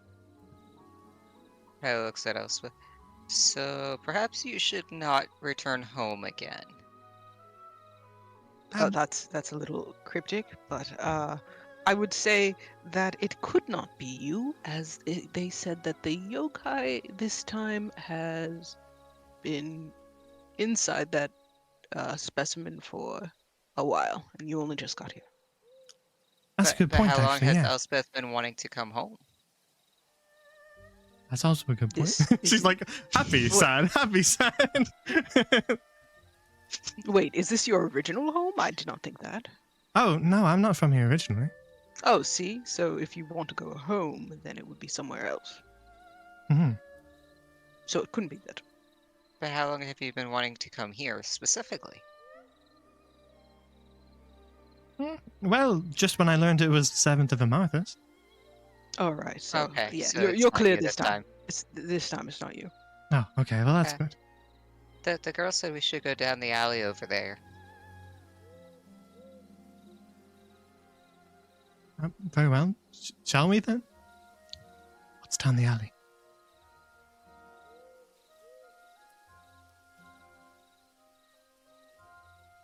The person that the girl said we were looking for. The- Aren't we forgetting someone again? The Nyanhari woman who's manning that stall just kind of turns around at you, Stassi, and just goes, what are you doing? Rocks. All right, but why in the name of the star are you doing it here and now? And, well, there's plenty of rocks, really just everywhere. Is there any need to chip these ones? Are these your rocks? Well, they're a part of the city's foundation. I don't imagine that anyone would appreciate you breaking the canal walls. Water's all the way down there. You don't have to worry about these little rocks. Yes, chip one part away, and then more of it starts to break off because you've weakened the foundation, and then more of it starts to break off, and sooner or later someone's got to fix it. Are you going to pay for the repairs? Are you the one repairing it? No. Okay. And she just keeps doing it. She just needs 3 decent-sized pieces of stone. All right. Well, yeah, you get them. Okay. And after she gets them, she looks at them and then puts them in a pouch and just rejoins everybody else. You just hear under breath, no more wishes for that one.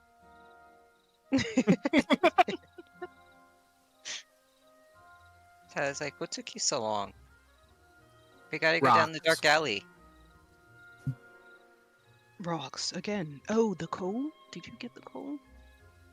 Nope. Yeah. So you wind your way along a road and eventually find a narrow little alley. It seems to be the only one that you come across, so it's probably the one the girls were referring to. As you travel down the alley, you see a figure at the end of it, kind of standing over the well, let's just bring you there.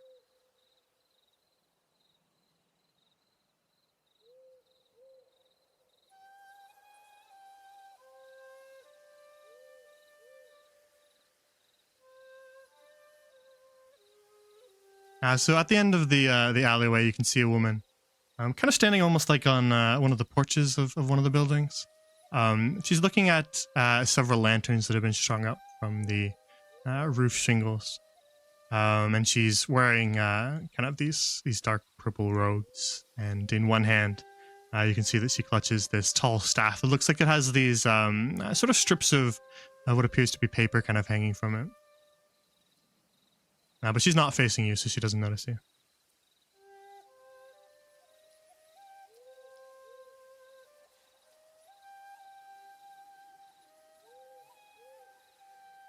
What you said spooky lady, right? Well, that's what the kid said. I don't see one. I do see dark robes though. I see pretty robes. I wonder if she'll let me draw her. Go ahead. I mean, usually you can just start. You don't really need permission. At least I haven't Oh. had to. Okay. So as you guys are walking up to her, she still hasn't noticed you, but she's kind of like leaning over one of these lanterns, and kind of like almost like right up against it. And you can kind of hear her like murmuring something, and as you get a little closer, you can just hear, "Now, Chochin, you have to behave.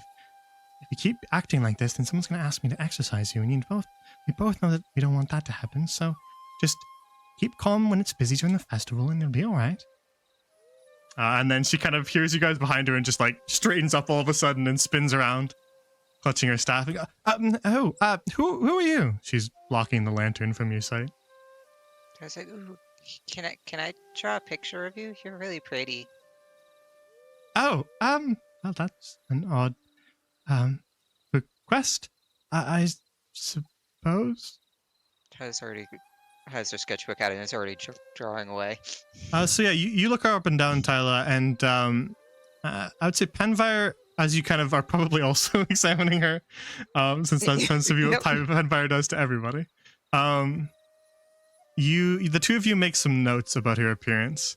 At first, when she was facing away from you, Penvire, you thought she was probably Nyanhari, as she does have these sort of pointed ears on her head. But as she spins around, the ears look a little bit odd. Can you make a nature check for me? You or Tyler? You can both make one if you want. Yay. Ah, Well, I will say the 13 is sufficient. The ears are definitely not cat ears. They're a little like fuzzier and a little like wider. And it brings to mind a bat. Not a cat. And her robes are kind of long. They touch the ground. And they have these long kind of flowing sleeves that hang off her arms. And so you begin to draw her. She's got fangs in her mouth as well as she talks. She says to you, Tyler, am I supposed to pose? I don't really know how this whole thing works. Shook her head. No, I like to catch people's natural inner beauty. Oh, all right. She just kind of stands still awkwardly. Doesn't know what to do with her hands. oh, excellent, excellent. Now, in your line of work, I'm presuming that you are indeed a specialist in the yokai And on Myoji? subject. Yes, of course. She nods. And have you ever come across a fox spirit? A fox spirit? You mean like a kitsune? Yes, I suppose, yes. Well, It's just most people consider them to be sort of trickster spirits. They just appear and, well, sometimes bring good luck, sometimes bring bad. Sort of an aspect of the goddess of luck. yes. I actually, I believe I spied one once, and it was rather beautiful. I didn't know if they were very common or not. Well, I imagine sightings are not very common now. Well, I consider myself lucky then. I know there was a reason we were here, and I cannot remember. Hold on, I'm checking my notes. Oh, Who are you talking to? me? What? She was talking to someone, but there's no one here. She's turning slowly red. I wasn't talking to anyone. Oh, you, of course, yes, you must have just... I sometimes talk to myself, that's all. Inside check? Yeah, you can insight check her. I mean, I speak to myself all the time. That makes perfect sense. She's lying, Tyler. I was like, no. I can tell when people are talking to themselves and when they're not. You are not talking to yourself. Well, it's complicated, that's all. You sounded concerned. I promise we won't make you hurt the person you're talking to.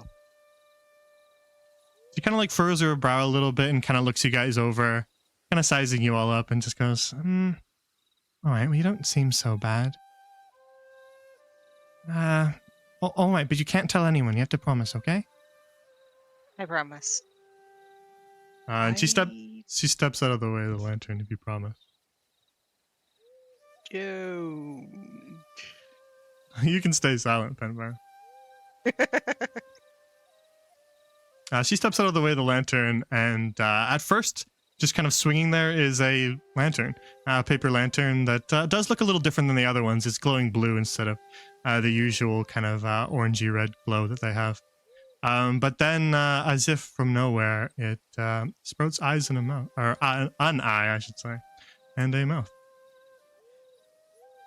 Wow, you're so pretty. Can I draw you?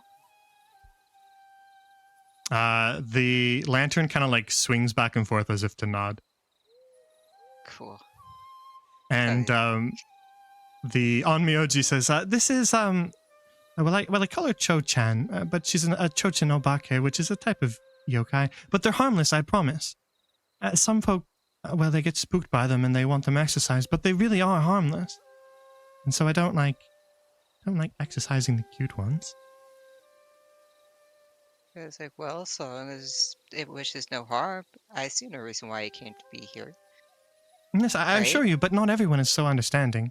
So I usually advise the ones that are harmless to stay out of sight most of the time, just so that they don't have people fearing them. Because I'm sure not all Onmyojis would agree with me. Speaking of fear, yes, we have one Right. very fearful. I mean, we are fearful of it, for it talks of war. It's possessing an amazing man specimen that is very, very focused on making things for war. Possession? All right, should I take a look? I don't know. I mean, like, if you're not doing anything else. Well, I suppose not. Toshan, you're going to stay here and you're going to remain just a normal lantern, all right? And the lantern swings to nod again. All right, well, I suppose I can accompany you then. Yes, his girlfriend is very worried. Well, she's got good reason to be if he's possessed. I'm Miyako, by the way. Miyako. Pretty name. What race are you? I haven't seen your kind. She turns red again. Oh, I'm a Nyanhari, of course. What else would I be? I don't believe you. It's fine. It's fine. I just wanted for my notes. So she'll follow you guys. Where exactly are we headed? To the smith. Very well, lead the way. Penvire is going to keep pestering her. So, you say Nanhari, but, no. So, what are you really? I mean, how is it a problem? I don't see what's so secretive about it. Maybe someone's looking for her, Penfire. I mean, that actually makes a lot of sense. However, I'm not, so I don't understand why I wouldn't be able to be given the information. Maybe what race she really is one that also faces discrimination like her friend of that we're not allowed Or to talk mine. Trust me, I know about discrimination. Tiefling, hello. Well, I've not discriminated against you, Penfire. And I have not discriminated against Miyako here, so I, again, do not understand. Please tell me. I really need these for these notes. Yeah, roll a pester check. Pester. Oh yeah, you can just roll like charisma if you want to just try to convince her. Okay. It's up to you what you want to roll. Oh, this is weird. I can't roll. Because I think you appealed to Okay. her in a fairly reasonable way. Yeah, hold on. Plus 3, so 18. All right. She kind of like, as you're walking along with her, she hums that like, over kind of in her head, just humming and hawing about it, and goes, all right, but again, I really would appreciate it if you didn't talk about this too much. It's sort of like a clan secret, I suppose. It's like an unwritten rule. I will not say a word. Well, my people are called the Samori. Samori. And, Eh, well, we live in the mountains to the north. And we don't often mingle with the other people of Ikamura.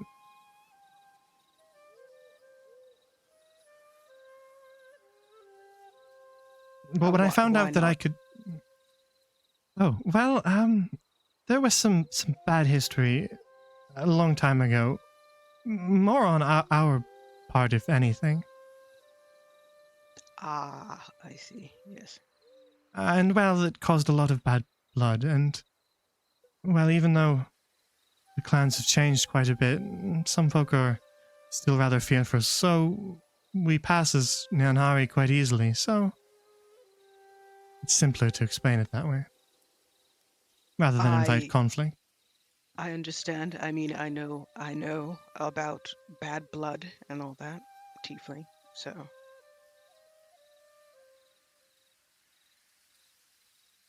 well, I don't think that you should hide. I mean, actually, definitely hide if you're in danger. But I you're don't think you should beautiful. have So, to.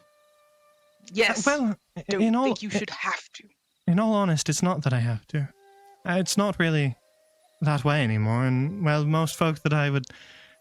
I imagine most people don't even remember the Samori. It's just sort of become our way.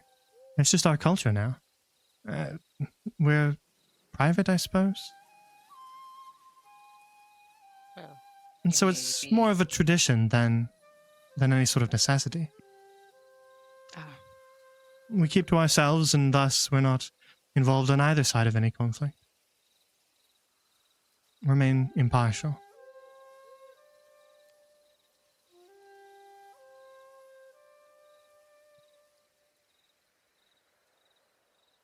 remain impartial. Perfect. Thank you.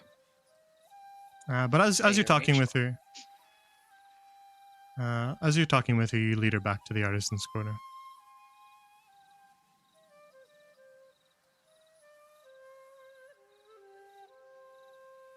And as you kind of move off of that topic, she starts to ask you questions about the kind of possession and sort of what you witnessed. So if you want to fill her in on that, you can.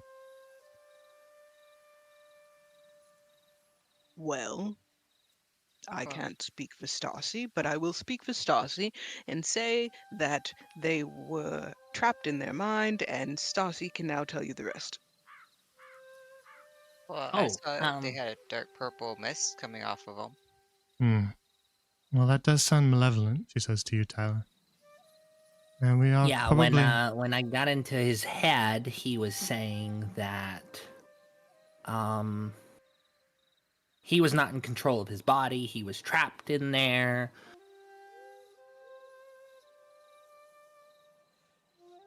Seems like a problem. Yes, it does sound like a pretty standard possession. If he's trapped in the body and not able to control the limbs, but still able to speak with you, that's a good sign that he's still able to speak with you. Means that he's not completely lost. People who are possessed for too long can sometimes, well, the original soul fades away and the yokai takes over permanently. So what happens if they can't speak verbally but can still speak in their mind? Well, it means that we're dealing with a strong yokai if it can wrest control away from the owner like that. But also obsessed with war. war? Yeah, he keeps saying that there is a war and that he needs to make weapons. Well, I suppose I'll have to see for myself, but Elspeth, how long were you possessed? well, in all honesty, I've always been told that I have bad luck, and well, one day that just sort of got worse. Just being generally unlucky is one thing, but every single thing I would do just, well, failed, and I suppose you could say I just sort of woke up like that. It's not as though I did anything that odd. And it's not as though I went looking to get possessed. Miyako kind of nods and just says, these things sometimes happen. Folk who are susceptible to it. You say you had bad luck, and so a spirit of bad luck, I imagine, is what possessed you. And Elspeth just nods. And so perhaps a dedicated smith possessed by something that once held a similar dedication.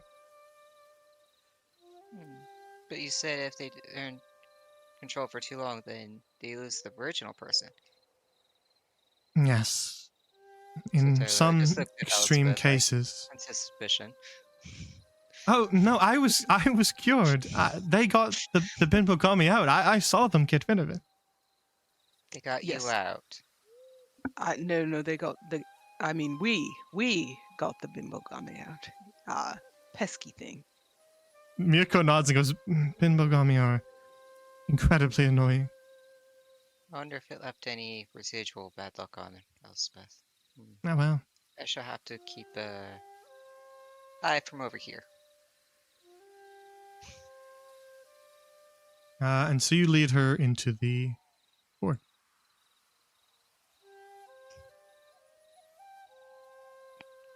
She's tiny. Yeah. She is short, Penbai's but like- she's not that tiny. Penbai's like, there he is. Look at him working so hard. Her Onusa is definitely taller than her, but and so you make your way back into the fort, where Hikoboshi is exactly where he was left. He is just hard at work. He doesn't even look at you guys as you walk in. Pop back into his mind. Still trapped? Oh, it's you. You're still there. Are you going to help me? Mm-hmm. We're here to help. Oh, thank the gods. Nope, you can thank us. Well, that too, I suppose, if you're able to free me from this. And Stassi gives Miyako just a little point. So Miyako just kind of looks around. She's kind of scoping him out, and you see her kind of pace around him a little bit. Well, you're certainly right about the purple flames coming off them. She kind of tilts her head left and right. Well, this is going to require ritual purification, that's for sure. But can I count on you all to assist me? Like, Oh. do we have to, like, what do we have to do? Define assist. I'll help. We have to for Avogadro. I don't know what you mean, but I would thank you for your help. Well, there's sort of two reasons I need your aid. One in the ritual itself, and two, we're not entirely certain what might happen when we oust this spirit from his body, and, well, more hands, the merrier. Do we push him? No? Oh. Well, my idea wouldn't have worked then. Do we dunk him in water? No. Well, we would need running water to perform that sort of ritual. A waterfall in particular, and, well, I don't think there's any waterfalls in this part of Mizugane, so I think just a standard Harae ritual is what we'll need here.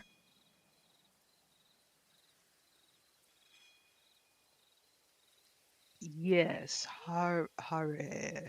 No, I don't know what that is. What is it? Well, I'll lead it, but I will need some help.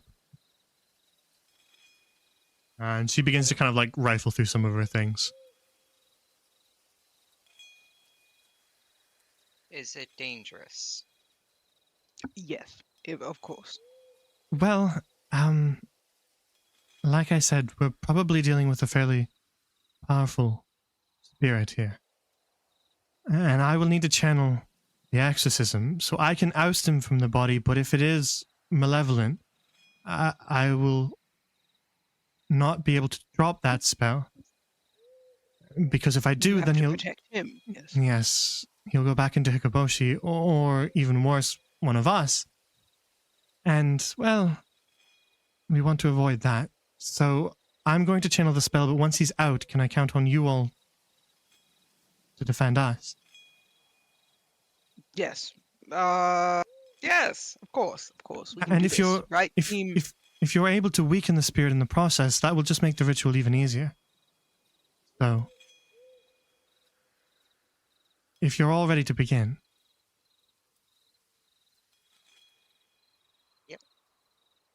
Penvire nods. from across the room, Elspeth just goes, well, as someone who's not particularly versed in combat, and as someone who seems to be a little bit prone to possession, You may want to would you... stay outside. Yes, would you mind if I remained outside? Yeah, go ahead and go outside. That's okay. Thank It's you all probably kindly. the best. She No, thank you. And she kind of like is like bowing to you guys in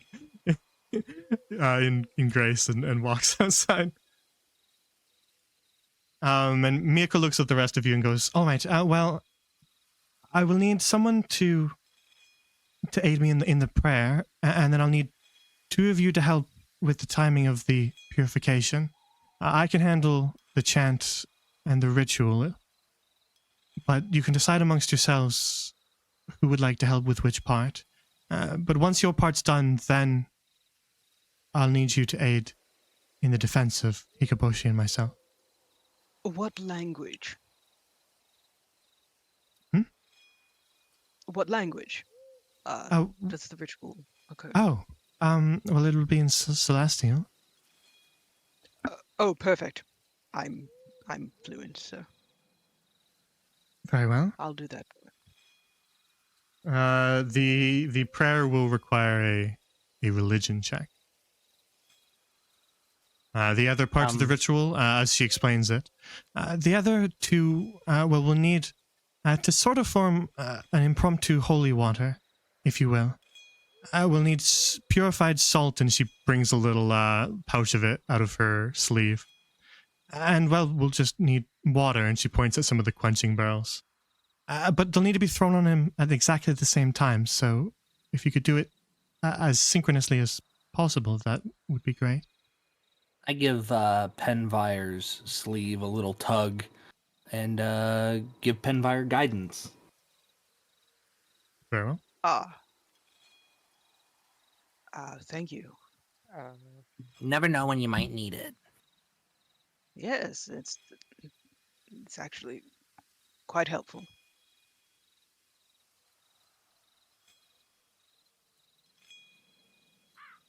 So she kind of nods to you, Penvire, that you're going to handle part of the prayer, but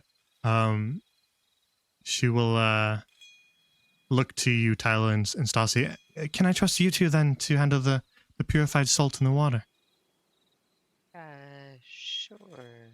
Oh, of course, because Stassi, you can speak in Tyler's mind and tell them exactly when to do it.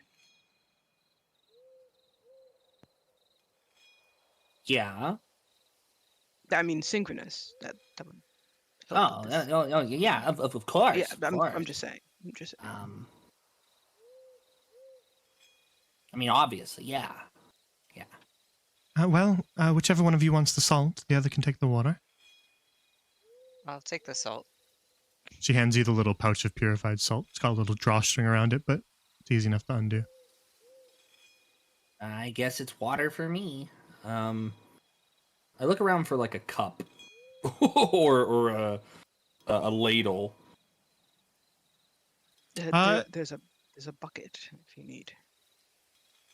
Yeah, there'd be kind of like buckets and just kind of assorted things around. Do we need Something a you could whole use as a bucket? cup. Because I Well, no, we don't need to drench them with an entire quenching barrel, but just some to water be will sure, do. though, Sure. maybe a little overzealousness wouldn't hurt.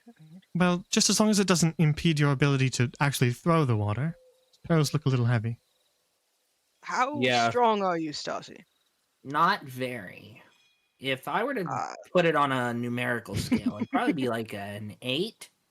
all right. Well, I understand that, as I am the same weak-limbed as you. I never said I was weak. I just said it'd be an 8. I understand. It is in the mind where my strengths lie. So I try to find like I do try to find like a ladle or a cup. Like I Mhm. can drag. Yep. Can I drag the barrel over just a little bit, but then like splash with a ladle, or maybe like put my hands in and splash Yep, them yeah. if I have to? Yeah, any of that Okay. works. Okay. So yeah, each of you kind of begin your prep, and she kind of you gather around Hikoboshi as you prepare for the ritual. Miyako, as you guys are getting ready, Miyako is she's pulled out a little slip of paper, and she's begun to write on it in ink. And there's these sort of like elegant scrawled characters that probably wouldn't be familiar to any of you all, but they seem to be rather important for her ritual. And what's this? What do This they is the barrel. say? You can't read it, Penway. Are you sure? I'm With his certain. specialize. Okay, fine. Because they're not words. They're just sigils. Yeah, I just drew the barrel. I'm sorry. I'm like, this is where I placed Water. it. More like elegant patterns than anything else. And then she just sort of slaps that onto Hikaboshi's forehead. And then she hefts her Onusa staff and says, "Are we all ready then?" Yes. All right. Very well. I will give you the signal for the salt in the water. Oh, And- wait. One more question. How many times have you done this? Oh, an exorcism like this? Mhm. Yes. Well, first time, but that doesn't mean it will go badly. First I time believe for in us. everything. All right, let's go. Beginner's luck. Exactly. All right then. Okay, Everyone please ready? get that person out the room. Okay, we're good. Yeah, she's gone. Truly, that's the most important reason to get out of the room. yeah, honestly. To improve your dice rolls. Because you guys were rolling really bad in that last one. Just out of like actual like serendipity, you guys were rolling terribly. I know. It was perfect, though, because we were supposed to be. Exactly. So yeah, she begins to kind of murmur under her breath, and she kind of, as they were gathering the water and preparing the salt, she kind of whispered some words to you, Penvire. And so you kind of follow after her with the prayer, one of you on either side, and she's waving the Onusa over him as she murmurs her chant. And actually, Penvire, as you're following along, can you just make a quick perception check for me? You also have guidance. You can use it on that if you want, but you can save it for something else if you want. This is less important, I promise. Okay, I'm gonna save it. I'm gonna save it. I'll let you save it. I don't mind. You don't need to recast or anything. You notice as she's like kind of lifting the staff and sort of waving it over him, her sleeves kind of like fall down a little bit, and she has not normal arms. They kind of fade into fur just above her wrist, and they actually sort of stretch on into bat wings. That's why her sleeves are so wide. Ooh. Penvire's tempted to take notes, but shakes his head and continues to focus. Very well. And so as the ritual continues, and the only sound in the room is the murmuring of Miyako and Penvire and the continued forging of Hikoboshi. All of a sudden, all four of you see, without requiring any magic sight, Hikoboshi just sort of erupt into these purple flames that grow stronger and stronger. And Miyako sort of, her waving of the staff grows more sort of fervent and faster, and her chanting becomes a little more frantic, and you see the flames kind of start to die down a little bit and then swell back up again. And then you hear the voice from Hikoboshi's body say, "None shall stop me in my duty. We have a war to win." And then Miyako signals all of you. And so Tyla and Stassi, can you guys make dual Whatever your highest dexterity is. Like dexterity-based skill? Yeah. Okay. If it doesn't matter to you, you can just roll a straight dexterity, but whatever, if you have some modifier in one of the higher ones, I don't mind you using it for this. Okay, I've got sleight of hand. That's my highest. Yeah, that's perfect. 18.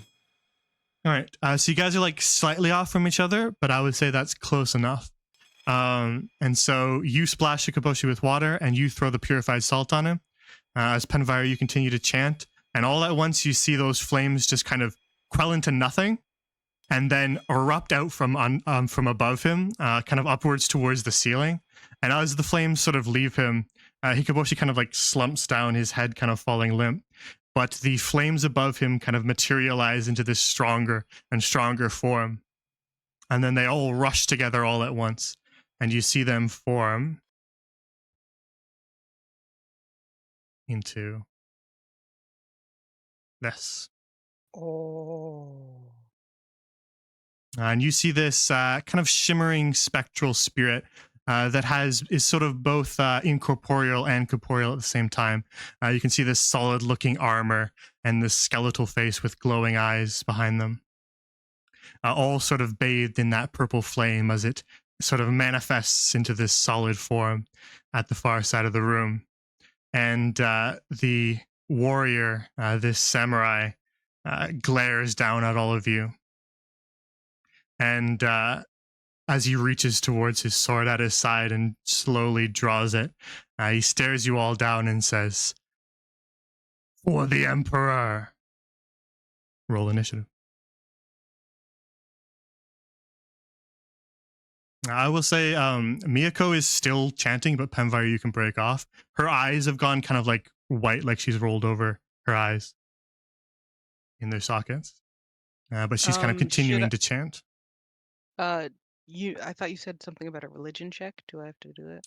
Correct. Yeah, make a religion check for me quick. Okay. I was gonna use the guidance on that one. Religion.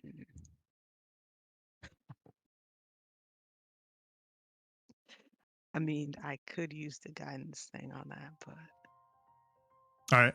So as he's manifesting, you say your part that she's cued you in the chant, and you see parts of those flames kind of disperse. His AC is lower. yes. Okay, cool. All right.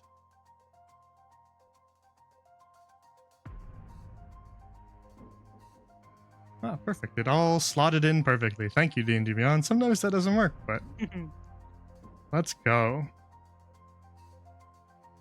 All right. So the first thing to occur as the yokai draws his sword and chants for the Emperor, you see all of these forges begin to kind of roar into light, and the entire room kind of gets much, much hotter. And first act is going to be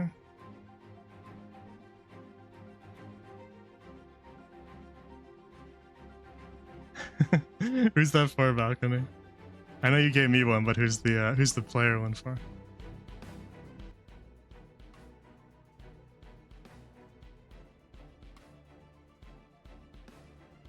For Stassi. Okay, Stassi, you have inspiration. Thank From you, chat. chat. All right.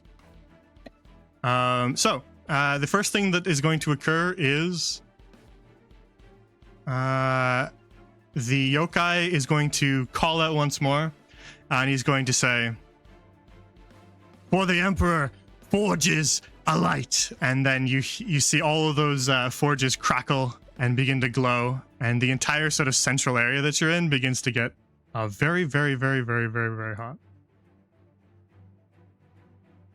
So let me just give you a little. Oops, that's way too big. Oh, thank God. I was gonna say, how are we supposed to dodge that? Sometimes we just like to give the players a little spook. That's all. Just a little. So yeah, the whole kind of like you're in like sort of a lower kind of sunken floor as you stand here, and that whole section begins to get swelteringly hot as these forges begin to get hotter and hotter and hotter, and you see the fire begin to crackle out from the furnaces. But the first to act is Tyla.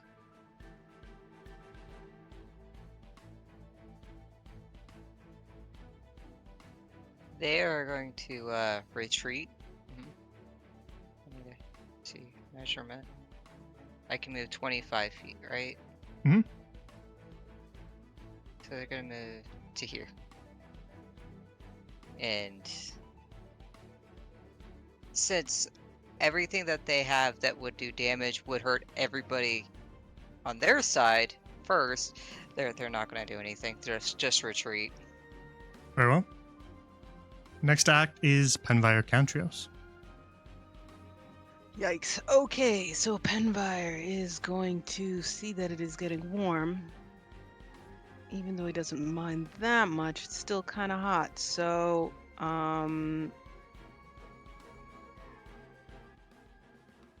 he's going to move here and cast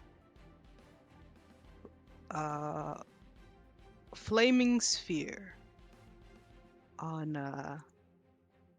it's a 5-foot diameter sphere. Okay, on the guy, on the dude.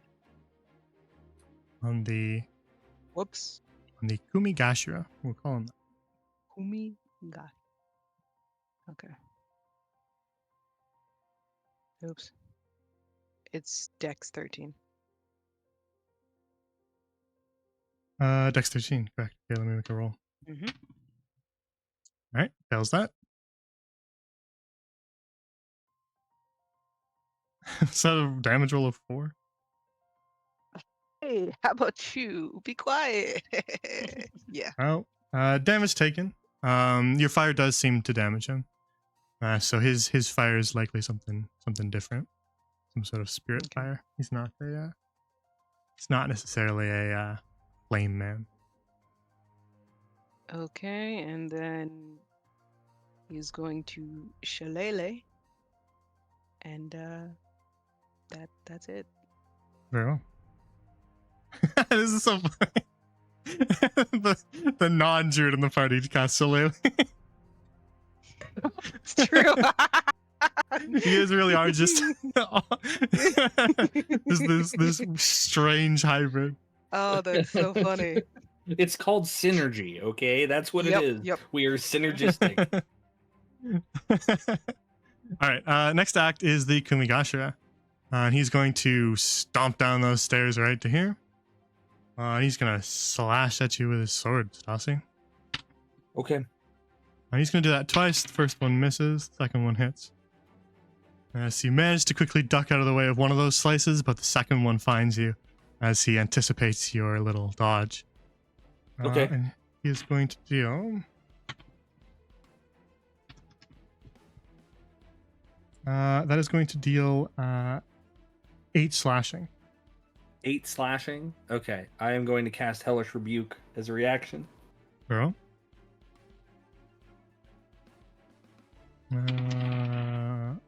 17 points of damage. He rolled a 10 on the save, so he'll take that damage. Wow.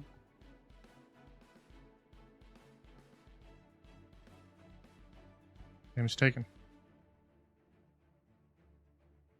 Oh, I don't know why I rolled it again. It was 17 the first time. That was the damage. All good? Sorry. And that is the end of his turn, so that'll bring us to Stassi's turn.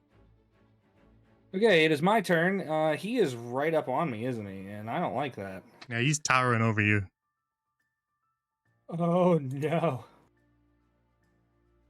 I would like to. I think I'm going to use my full action to disengage. Very well.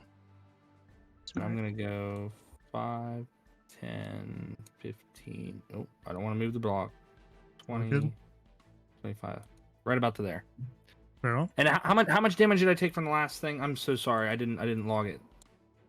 I said it was 8 slashing, right? Yeah. that Well, seems fair. What my dice though. Okay. So there we go. And that's can I bonus action? I can. Hmm? But nobody else took any damage, right? Not yet.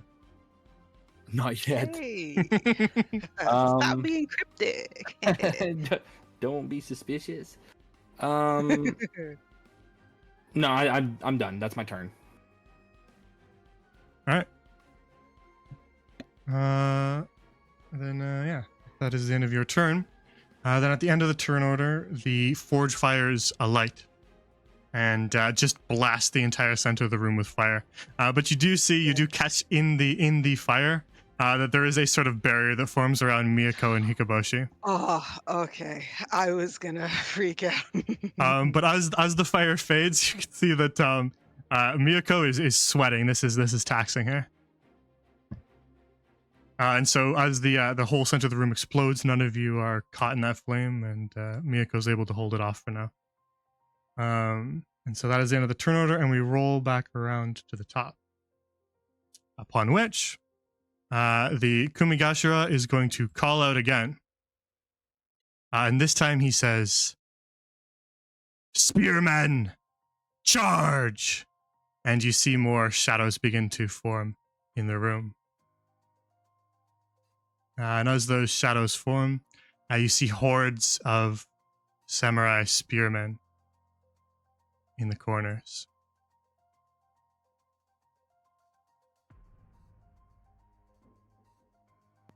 Why are they so Flashback. big? Why are they so Flashback to big? Three Crowns. That's to represent a crowd. There's like kind of Okay. like 10 samurai in each crowd. And they all kind of level their spears ready to charge.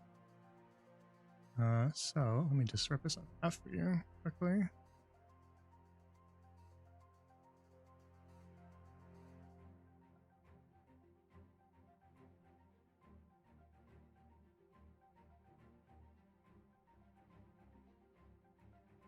Oh, that's actually really kind of you. Thank you.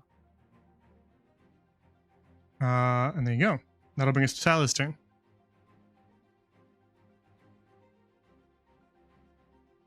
Well, it's control, right? To do the measurement of the turns.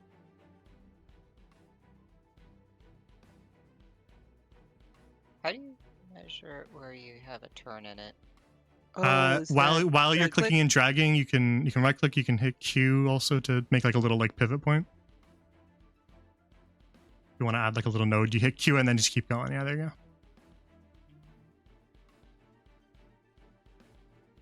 Yeah, you can take the diagonal. I can take that diagonal? Yeah, Alright, so for I'm sure. gonna move there. And do cast... Hold on, what's it called? Thunder Wave.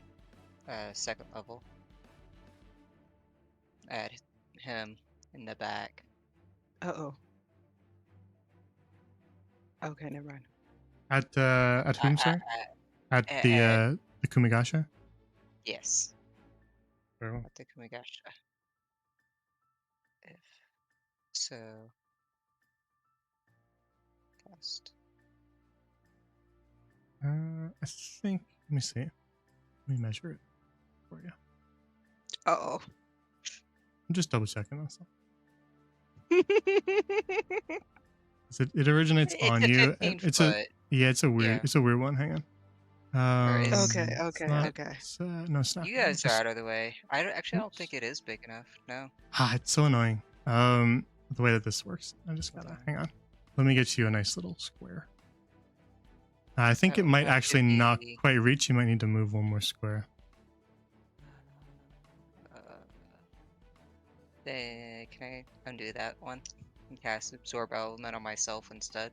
Yeah, for sure. As long as you know your turn's not over, I'll let you undo it. As long as you haven't like rolled any dice on things, I don't mind you taking something back. Okay. So that didn't work. Not We all have correct. our indecisive moments. So, Do level 1 Absorb Elements on myself. Carol, And let me just remind us with a little. What's that? That's all I can do. Cool. And that'll bring I us mean, it's not, but it to is. Penvire. Ah, sorry.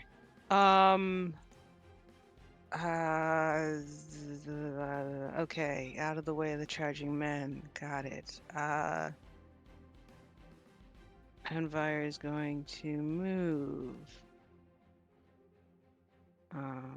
Here. Oops, that was Oh. not. It was supposed to be here, at the 30.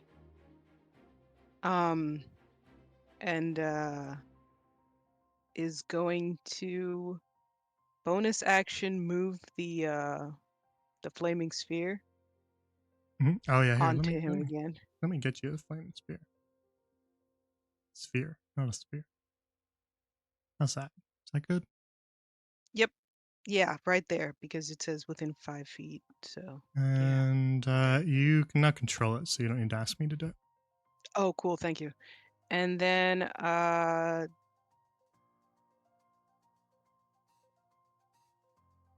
Eldritch Blast. The classic, Eldritch Blast, tried and the true. bad guy. Yeah. All right. Eldritch Blast that every warlock should have. Stairs, okay. Oh yeah, that'll hit. Hits. Okay. Okay, Alright. and then the dex. He's got a dex save 13 again. Repeat on the flaming sphere, right? Yep. Is it on his turn or is it on your turn? I forgot. It Some of those said, spells, like, there's so many, like, all those little spells where you move the thing. Yep. It's like Yeah, some of when them you are move like it. on your turn, some of them trigger on his turn. I can never remember the difference between them. It says bonus action, you can move the sphere. If you ram the sphere into a creature, which Gotcha. is what would have happened, it makes a saving throw against All it. right. You rolled a 12 on the save. I don't remember what your spell save is. 13. Alright, well. Yay! Damage taken then. How much? Hold on. 2d6, I think. Yep, 2d6. All right. Damage taken. Yay! Okay, I'm done. So yeah, your Eldritch Blast and the Blast of Flame kind of hit him in like a 1-2 punch and kind of send shards of armor flying in different directions. And as those shards of armor go flying, they just sort of like dissipate into nothing as they leave him. Cool. Okay, cool. Then that'll bring us back to the Kumigashira's turn. And he's going to Let me make a roll. Let me make a behavior determination roll. After receiving that damage from you, I think he's going to see you as a worthy foe. He kind of like you're watching him 1 second, Penvire, as he kind of reels for a second from your attack, and then kind of like slumps back up to resume his samurai posture. And in 1 second, he's there, and then there's a flicker of that flame, and the next he's right in front of you. Okay. And he towers over you and he goes, "You seem like a worthy foe. I challenge you." And he sheathes his sword, and then with one hand kind of on the hilt, he's ready to draw. Do you accept his challenge? It's a yes or no. You can tell him no. Oh no. Yes. Okay. Yes. Penfire's interested. He wants to know what happens. Okay. It's him. Yes. Since you cast Shillelagh, I'll let you use whatever your to hit for your Shillelagh thing is. You can use that as your weapon. This is gonna be contested attack rolls. You're both gonna attack at the same time. Oh no! Wait, hold on. Is this an Aiajutsu duel? Yeah. That's awesome. I love Okay. these. Yeah. Okay. All right. Come on! Don't fail me now, dice. You failed me, dice. All right. What did you get? 15. 15. All right. Well, he rolled a dirty 20. So he sheathed his sword, and then you see just the tiniest movement of his hand as you reach to swing with your staff. And by the time you swing your staff, he's not there anymore. He's behind you, and you feel this cut open up across your chest. Oh, that's so cool. As you were Penfire's going gonna be to like, say, that was really cool. As you're going to take a total of, wait, one more dice. Oh. That is going to be 15 slashing. Oh, Penfire looks real bad. Okay. So yeah, you just feel this massive cut open up across your chest, and he is now looming over you from behind, which will bring us to Stassi's turn. Okay. It's been a minute since I've played a spellcaster myself. Hmm? Am I able to cast a spell and then use another spell as a bonus action, or how am I not even able to do that? They gotta be like cantrip leveled spell. Like you can't really do 2 leveled spells per se. Okay, Yes, you so- can't but- do, like, And they have healing to- word and then another. Yes, yeah, you can't like double up on heals like that and stuff. No, that's what I you're- was thinking. So it's like if I cast a cantrip to attack and then use the leveled spell like Healing Word, would I be able to do that? Yeah, so long as they're action and bonus action alike. Okay, so Healing Word's a bonus action, and the spell that I want to cast is the cantrip I want to cast is an action. So I'm going to And yeah, cast You're good to go. Mind That's Sliver after that's I what move. that's what cantrips are there for, to be able to do free things Yep. on your turn. To Awesome. still be able to damage while you're healing, basically. So I want to try to like get up on this table, which I don't think it would be an issue for me to be on the table. No, yeah, it wouldn't require any sort of like a specialty thing. You just kind of climb up on it. It's not too hard. Okay, so the Kumagashira is there. I'm going to cast Mind Sliver. Okay. He needs to make an intelligence check, DC 12. Yeah, he fails it. Okay, so he Yay! takes a D6 points of psychic damage. That's 6 major points. That's max damage for that. Woo! And then subtract a D4 from the next saving throw it makes before the end of my next turn. All right, so the rest of you just kind of feel like this cracking noise as there's like a shatter to his psyche, and you just, Penfire, you're closest, so you just hear him mumble, "For the Emperor. Have to save our lands for the Emperor."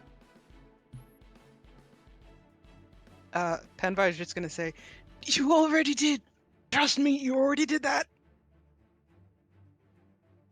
And as Stassi casts Mind Sliver, her uncovered eye glows purple.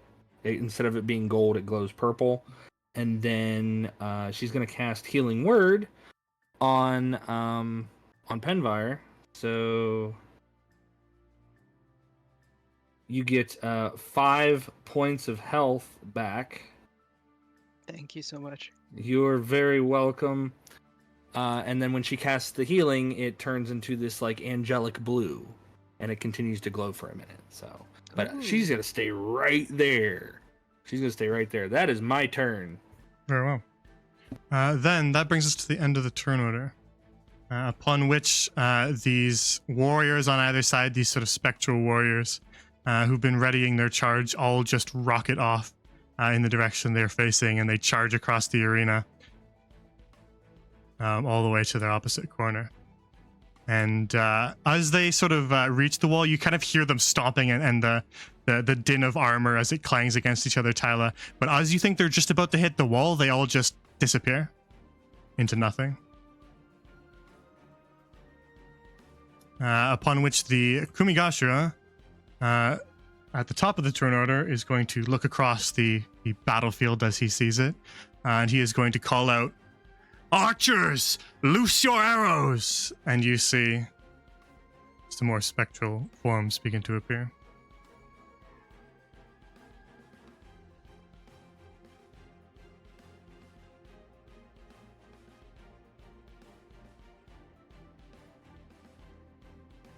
And as these ghostly forms appear in another sort of mob, we'll make them a little bigger just to represent that they're a mob of them. You see them all begin to kind of draw and take aim. And 1 second. Oh no.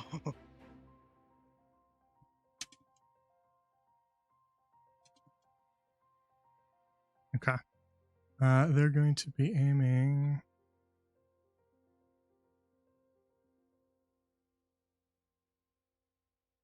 Here. Oop. Oh, there we go. That's perfect. Exactly what I wanted. I said oops, but I was the right one. Here and here. So you see them all kind of draw. These ones draw on you, Tyla. Musen's draw on you, Stassi, as they kind of prepare to fire.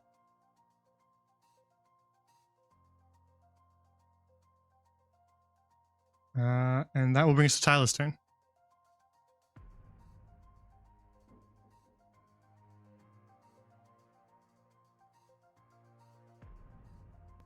Mute? They're going to move out of the way of that. And Don't go too close to that fire. they're not going to touch the fire. No. They're a little bit smarter than that, slightly. About to hear. And let's see. You're still hurt, aren't you? Penfire? Yeah. Oh, yeah. Yes, but also hey, yes, he is. I But, I feel like it's a Candletree Chronicles. Of course, Penfire's in here.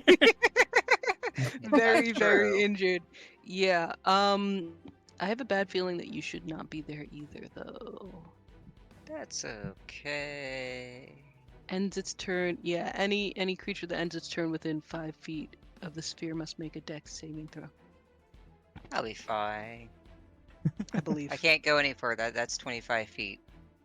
That's I need Warrior it to get Spirit. close. Hell yeah. Yeah. I need to I get believe. closer to you. Yeah. I believe. I just have a question on the unicorn spirit. It has to be Yeah, where the person's being healed or the person doing the healing. You're summoning the unicorn in, and it's originating from it, I believe. Though I haven't looked at that since many campaigns ago when we had a shepherd druid. I believe it is originating from the unicorn where you summon it. It should have a Yeah, range of where you yeah. can summon the unicorn. Yeah, it's 60 feet, but I want to know if I need to cast this unicorn on me or the person I want to heal Well, you summon the unicorn at a on me. place within 60 feet, essentially, so it can be anywhere. Mhm. And I'll give you a unicorn. Okay. Ooh. Look at that prepared DM. Let's go. Yeah. All right.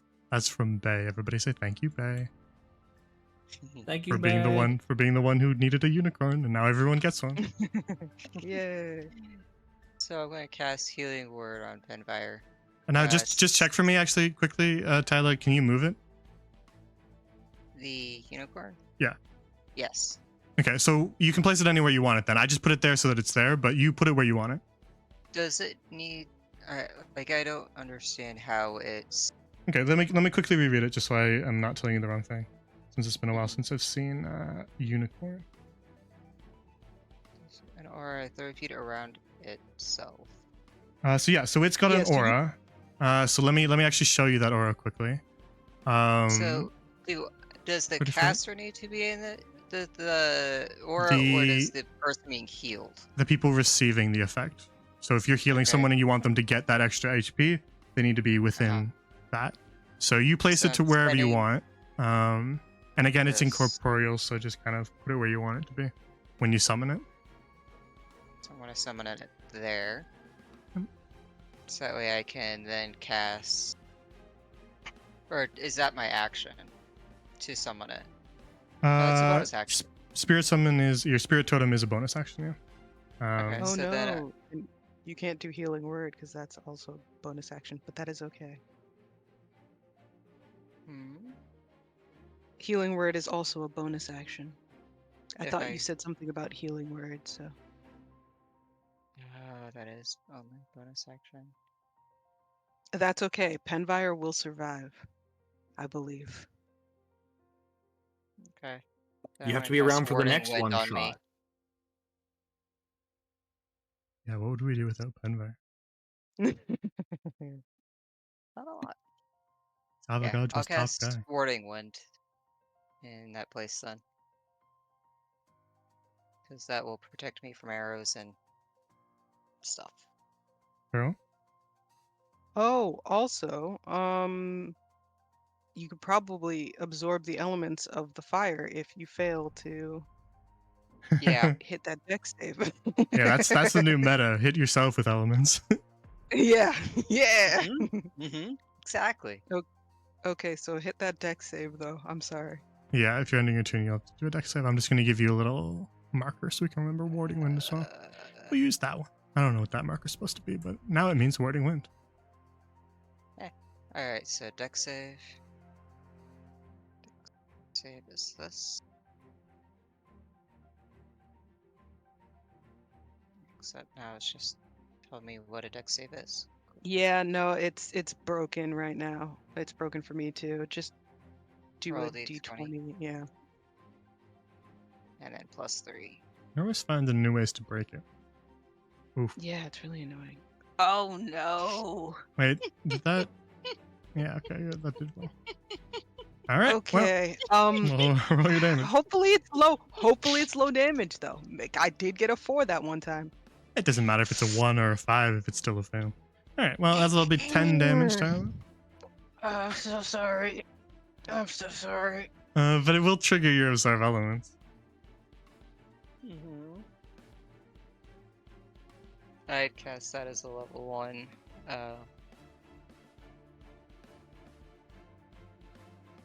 Is that I mean, like impressed, half? but I was trying to. Oh see no no what no it- no! You already got a 6 on yours. Yeah, I was just trying to Yep. see what it does.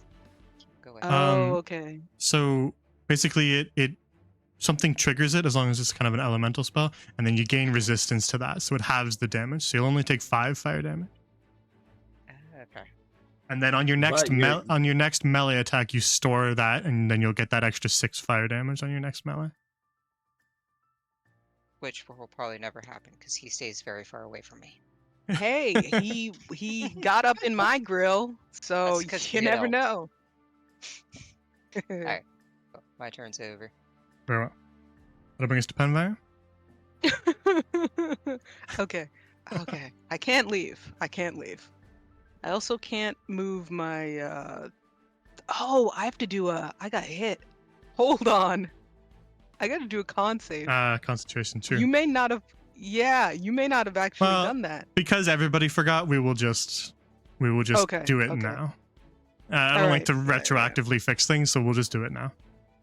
Yep. Sorry. Hold on. Okay, it would have gone down. Would have gone down. Okay. All right. Well, it's gone now. So it's gone. So it's gone. Sorry. I forgot. Still, it was when a getting funny cut in half. situation, so it'll be fine.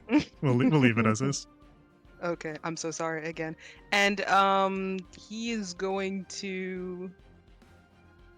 Oh, he should have hellish rebuked when he got hit. I forgot that was a thing. Okay. Yeah, I did that. You should do that. Do it. I can't do it now. It's too late. So what can he do? He can't do the far away things. Is it still disadvantage if he does a save one? Nope.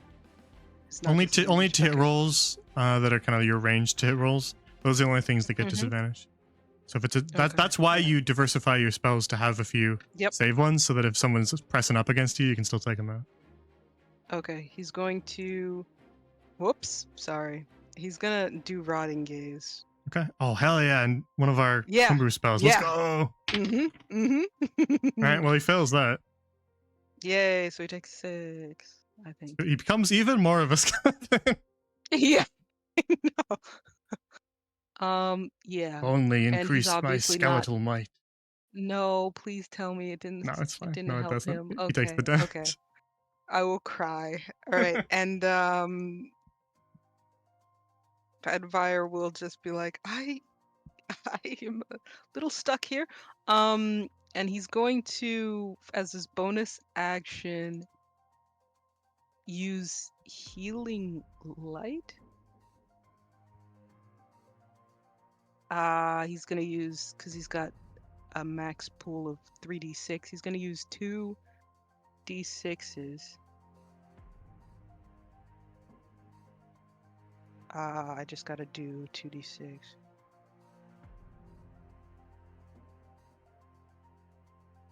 Two d6 right there. Okay, and he gets 6 healing back. Very well. Yeah, you feel that big open wound across your chest kind of stitch itself closed, and the bleeding subsides. Yeah, and he's gonna be like, all right, don't duel him. Don't duel him. He's very good. And he's gonna end his turn. Very well. We just got a Rika raid. Welcome, Rika. Welcome, welcome, welcome, welcome, welcome. Everybody who's coming from Rika's stream. You guys are playing Final Fantasy. I know that. So welcome, everybody. Thanks for joining us. We're in the middle of a fight against a yokai, a spirit, who was not too happy about it being interrupted. And so the party in Candletree Chronicles are attempting to ward him off and weaken him, as our little Onmyoji here, Miyako, attempts to help purge this malevolent spirit. None of you making schemes were working. Yeah, I saw you were trying to make some go. The true answer is to just get to Dawn Trail and just sell anything normal and you'll make millions of go. That's how I did it. Anyways, so next act is, after Penvire's turn, is the Kumigashira himself. The big man. And he is going to... what is he going to do? Interesting. Penvire puts his hands up and says, obviously I'm not a very good opponent. I think he would probably just, like, agree. Yeah, that's what I think so too. He'd be like, yeah, you Yeah, suck. that's what I was thinking about. Is I'm like, I feel like he would be like, he would like find you wanting, and be like, well, maybe I'll move on. But he's going to he's gonna flicker step over here.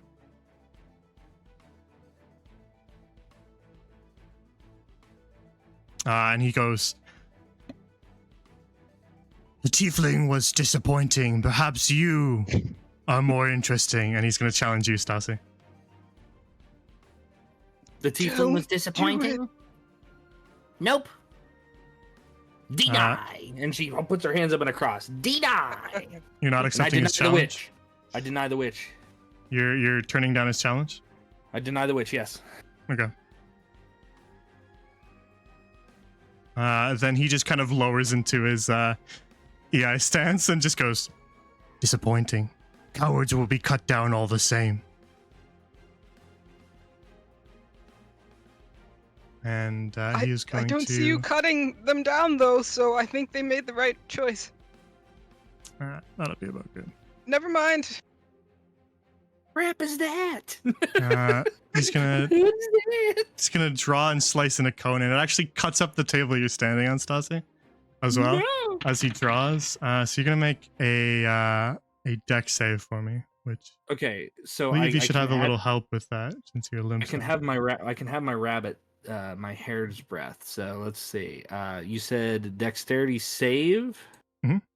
Quit telling me what a save is. Okay, I'm just gonna roll a d20, Mhm. and then I'm gonna add my 2 for my bonus, and then add a d4 to my roll. So let's see. So it's a 12 plus 2, and then I add a d4. All right, let's do the d4. Yolen's already got inspiration. Ricky, you got to pick somebody else.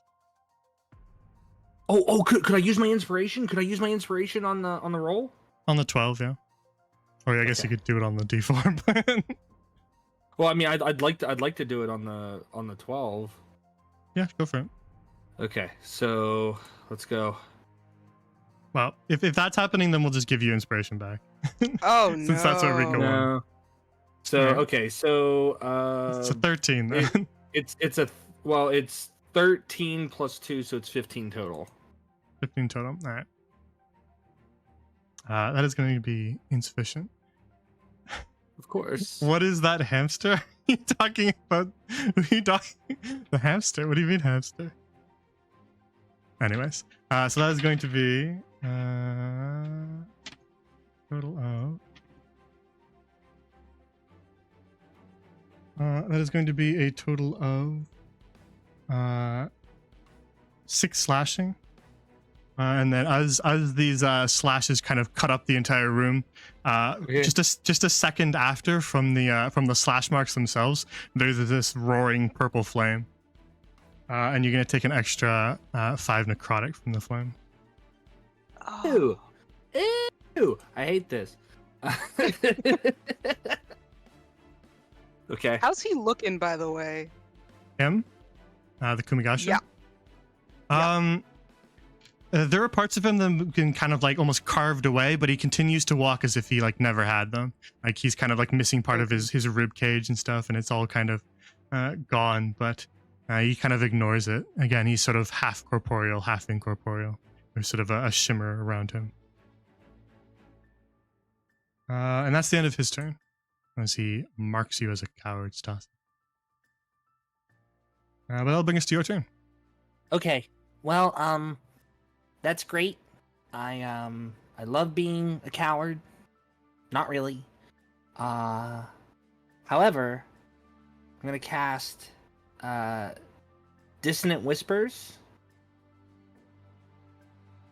Okay. And he needs to make a wisdom saving throw, and remember he also has a detriment to it by a D4 because it's the next saving throw before the end of my next turn, which would be now. All right. He got a 17 minus 3, so I think that still beats you. It does. Boo. If my kindergarten math is correct. Which it sometimes isn't, to be fair. Okay, so on failed, let's see. It takes half as much on a successful save and does not move away. So I rolled a total of 8 damage, so he takes 4 psychic damage. Yeah, mistaken. And again, you hear that kind of crack as the psychic damage happens, and you hear him again murmur. This time, Stassi, you hear it. And he just says, "The war. I can't die before the war's even started." Yeah, mistaken. And I can't stay here. He's gonna hit me with an attack. He's gonna hit me with something. I'm gonna die. I've got 2 hit points. I'm gonna get hit with the arrows and die.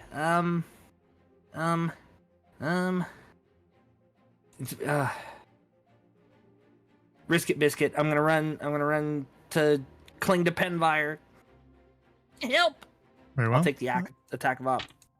He rolls it, and he gets an 11, which I think you're what, 13 AC? 13. Oh my god! All right, so he slices at you, and your little bunny ears twitch, and instinct tells you to duck, and they swipe right over your ears. You feel like one tiny little hair get cut clean. I duck and I roll, and then I land on like all fours, right next to Penvire, and I just look up at him. It's like, he's really dumb. He's really, really dumb. Yeah, this is much worse than the old man. I'm really scared right now. And that's my turn. Very well. And that brings us to the end of the turn order, upon which the archers loose their volley of arrows, and you see these arrows. They fly up into the ceiling and disappear. And then a half second later, they cascade back down through the roof in a shower of arrows as they fill both of those circles. And they pass clean on through the Kumigasha and embed into the ground. And as they embed into the ground, they kind of sit there for a second and then again dematerialize as they fade away. And of course, that's the end of Stassi's turn. We're at the end of the turn order, which rolls us back around to the top of the turn order. As the archers loose their arrows, they too disappear. Upon which the Kumigashara says, "Everyone, all of you, I beseech you, lay down your lives for the Emperor." And then you see a bunch of shadows begin to materialize. Not my emperor. Nope. Denied. Hashtag not my emperor. I deny the witch. And so once more you see bowmen appear. And once more you see spearmen appear.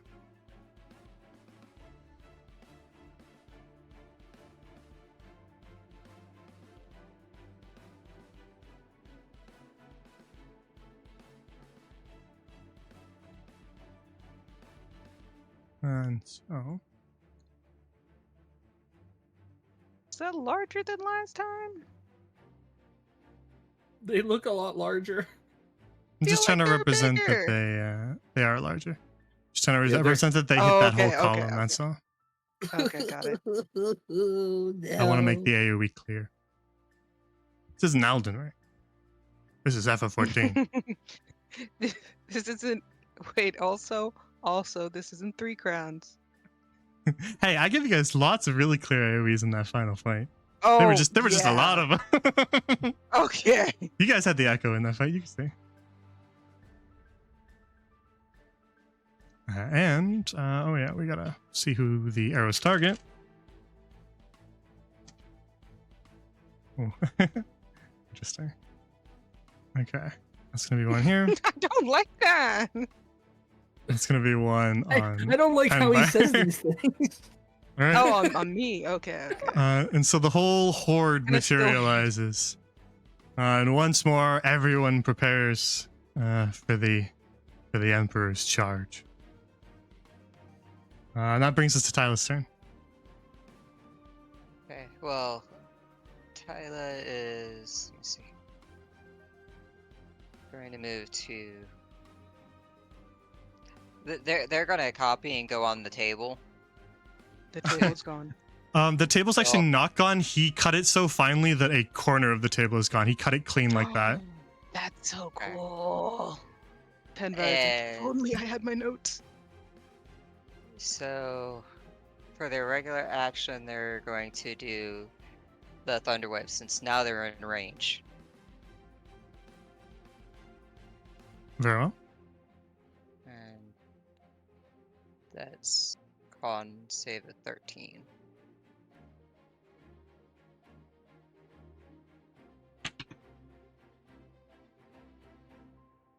All right. He's gonna fail that, so do damage.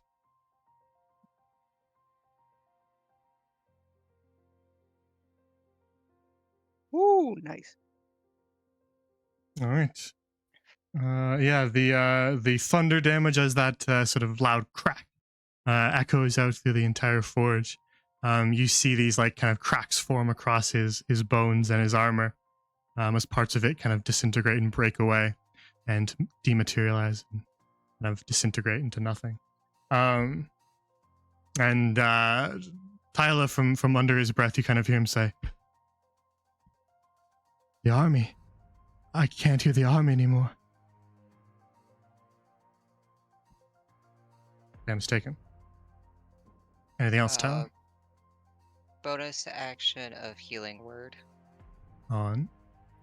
Which one of those two looks the worst? Stassi.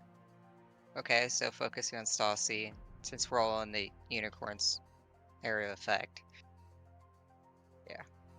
So, Thank you. Healing Word on Thank you. Stassi. Very well. 6 plus. And what is does the unicorn do again?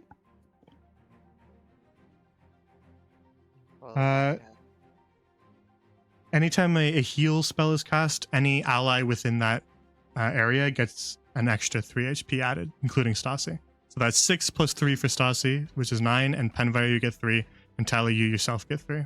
Sort of like an AoE heal. Yay. Okay. Yeah. I take that Thank as you so much. Thank you. yeah. I Pretty didn't know clutch heal. that, so I should have also done a thing last time. But I also I also count that as my mistake of the flame thing, so I feel like it's kind of evened out. Yeah, we embrace mistakes here and turn it into storytelling. Mm-hmm.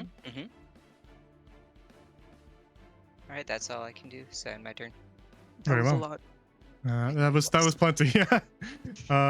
That'll bring us to Penvire's turn. Now, Penvire, you're being stared down the mean end of a couple spears, and you also have quite a lot of archers aiming at you. What do you do? Obviously he's gonna run. He's going to be like, Stassi, make sure you get out of here. And he's going to. You mean you're leaving me? Why would you leave me? Like as Penvire's running, she's up there grabbing Yeah, it. to the back. What are you Sta- doing? Stassi looks over, and there's just like a dust outline of Penvire. Get out of here! What? Scooby-Doo skedaddle noise. Yeah, and he's going to. Let's see.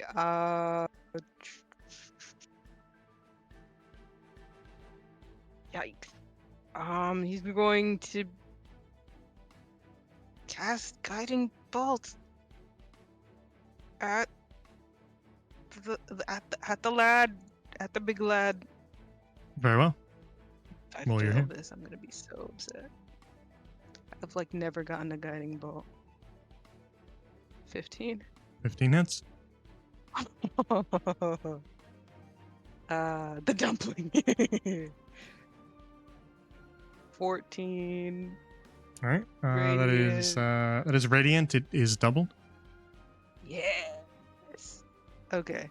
And then that is the thingy, and then So as this guiding bolt sails across the arena, you see it slam into the Kumigashira and just sort of like envelop those like dark, almost like void-like purple flames, and just like disperse a huge chunk of them as this light kind of envelops him. And all at once, you see Miyako almost like react with her staff as she senses this moment of weakness, where those flames are lessened, and as you did reduce him below his health threshold, you see her just kind of wave the staff in one big circle, and then these ghostly chains appear around him and all just sort of lock around each of his limbs, and he sort of collapses to his knees as she holds him still. And you're now out of the turn order. And as this happens, the spectral archers and spearmen, the Yumigumi and the Yarigumi, all disappear. And so as the spirit collapses to his knees, you are no longer in your turn order. What do? You can keep your unicorn here, but I'm going to remove its aura just so we can see a little better. But the unicorn is allowed to stay. Cast a level 1 healing word on Stassi just to make sure that we're all okay. oh, that Thank was you, Tyler. Thank you so much. that was pretty rough. There you go. There's another 7 healings. Plus the unicorn's bonuses. Ooh, that'll top me up. Yeah, so that gets me to full 2. Yeah. very well. All right, everybody's feeling much more healthy now. Your wounds have subsided. You're in much better spirits. But speaking of spirits, the Kumigashira is still on his knees. You can see him kind of like rest his shoulders back and forth as he tries to struggle free from the chains. But Miyako, who is still kind of chanting under her breath, her eyes still white, is not releasing him. And he, as you guys kind of approach him with your wounds now dealt with, he says, just kind of like, not really talking to anyone in particular, just starts kind of almost rambling. No, the Emperor. I need to fight in the war. I can't die before. I can't die before the war starts. Shame.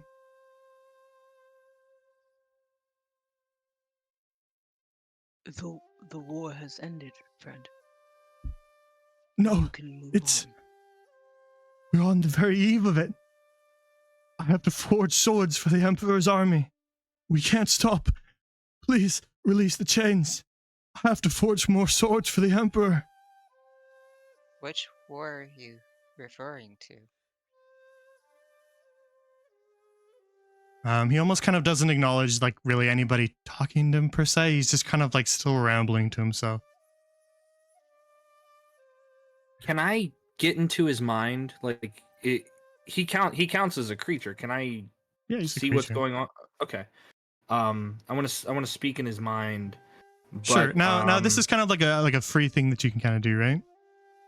Yes. This is a free thing that I can do. Now to maybe gain, just because this is sort of a special circumstance with a yokai, to gain like maybe a little bit more information other than just hearing his thoughts, which he's kind of speaking them all out loud.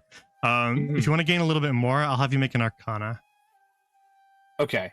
Alternatively, Believe in religion works yourself, too, I guess, since we're Puff. dealing with a spirit. Whichever you have a higher in, I'm fine with either. I have a +0 in both. Well, Cough, Cough, then cough. Believe in yourself. Believe in yourself. pick one and guidance yourself. Okay, I'm gonna guidance myself in Arcana because that seems pretty cool. So let's do that. That is an 18 Hey! plus. What does guidance give me? I forget what it gives me. Two, D4. two. 4. So that's a Oh, total of a even better. 22. All right, damn. Okay, you got over a 20, so I'll give you the full thing. Okay. So you sort of probe at his thoughts, and because he's just sort of like lashing out wildly at anything around him, he's not even really bearing you any like malevolent will. He's just sort of furious, and he's lashing out at anything. And so, in his mind, he's not really making any attempt to guard the thoughts. They're just all sort of spewing forth. At first, they're like a waterfall, and it's almost hard to get bits and pieces, but you begin to sort of piece together those thoughts into sort of almost a tapestry. And you get the sense of who he may have been, because at one point he was. And you get this name, you get Kumigashira Tamura. And you get this sudden surge of fear and uncertainty. It's the eve of the War of the Great Clans, and it's his job to forge all of the weapons. He's leading the forge fires of the Emperor. And when the war begins, he'll be on the front lines. He's a commander of men, respected, powerful. And then there's an accident in the forge. A freak accident that couldn't have been prevented, couldn't have even been anticipated. But Kumigashira Tamura is killed before the war starts. The greatest shame for a man of his standing, to not fight and die by the Emperor's side. And that's what you piece together from that waterfall of thoughts. As I get those thoughts from him, he's much larger than I am, obviously. Yeah, he's about like twice you guys' height. But on his knees, he's a little closer. Okay, I move in and I gently put my hand on his shoulder.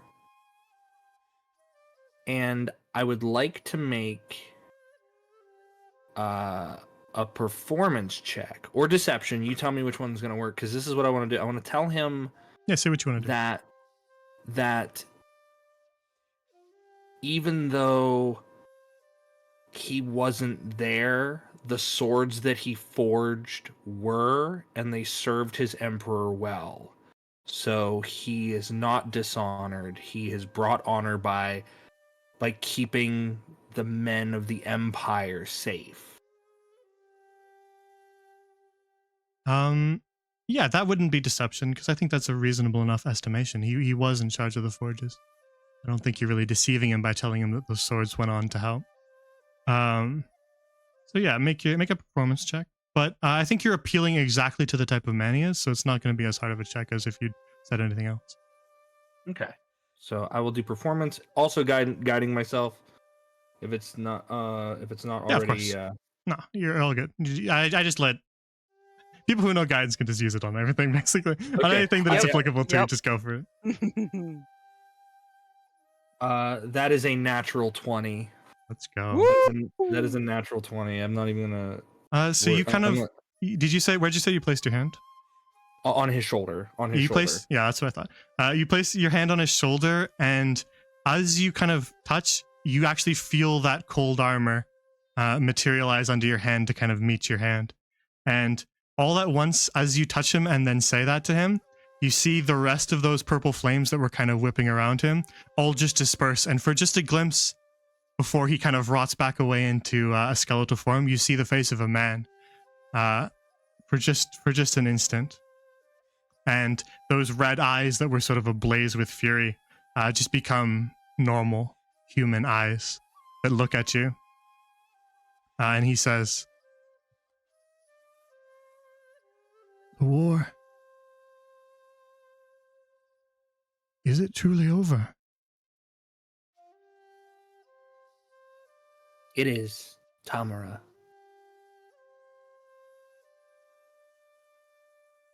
You can rest. Though I I missed it. Died in dishonor. My fury...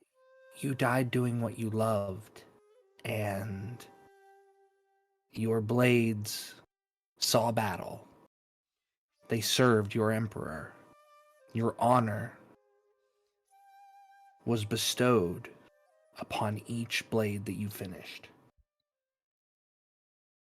Thank you for your kind words. How did I let the thought, the obsession of the war itself blind me from the very purpose of that bloodshed, to think that I'd long forgotten it? My dearest wish, to see Mizugane at peace once more. Mizugane is where we are currently, correct? Yes? It is at peace. There's a festival, if you care to see it. And I offer my hand to him. He just kind of like smiles and says, I'm afraid my time might be up, but I remember the joyous voices of children and the multicolored tanzak in the bamboo. The sounds of the festival, the only time we put down our hammers. I shall watch the festival from beyond. And then he disperses into light. And the room is empty once more.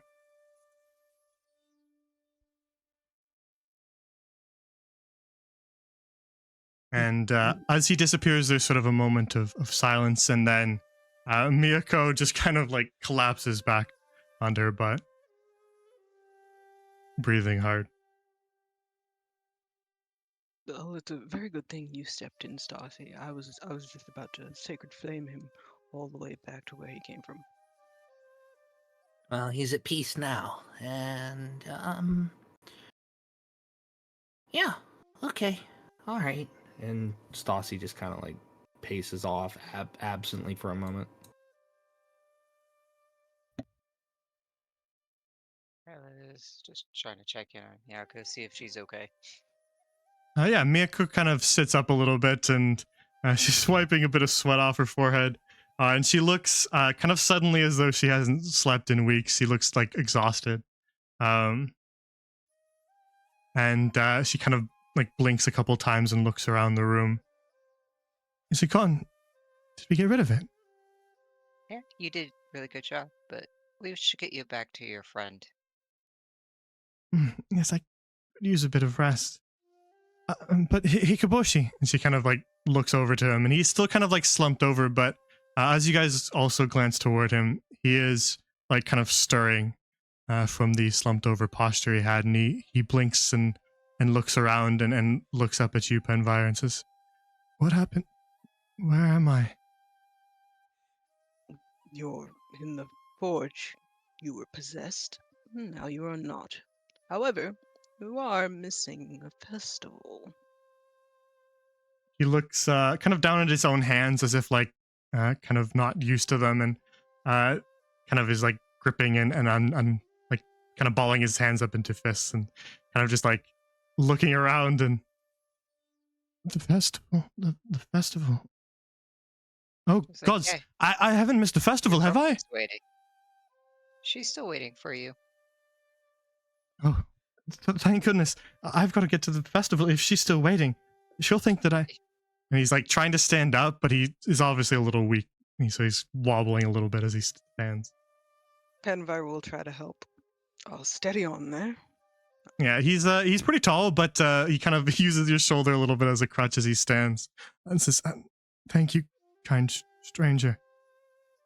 I'm Penvire, and it's very nice to make your acquaintance. I'm Hikaboshi of Kanemaru Forge, and well, he looks around at the whole room and says, "You all You all saved me. I'm indebted to you.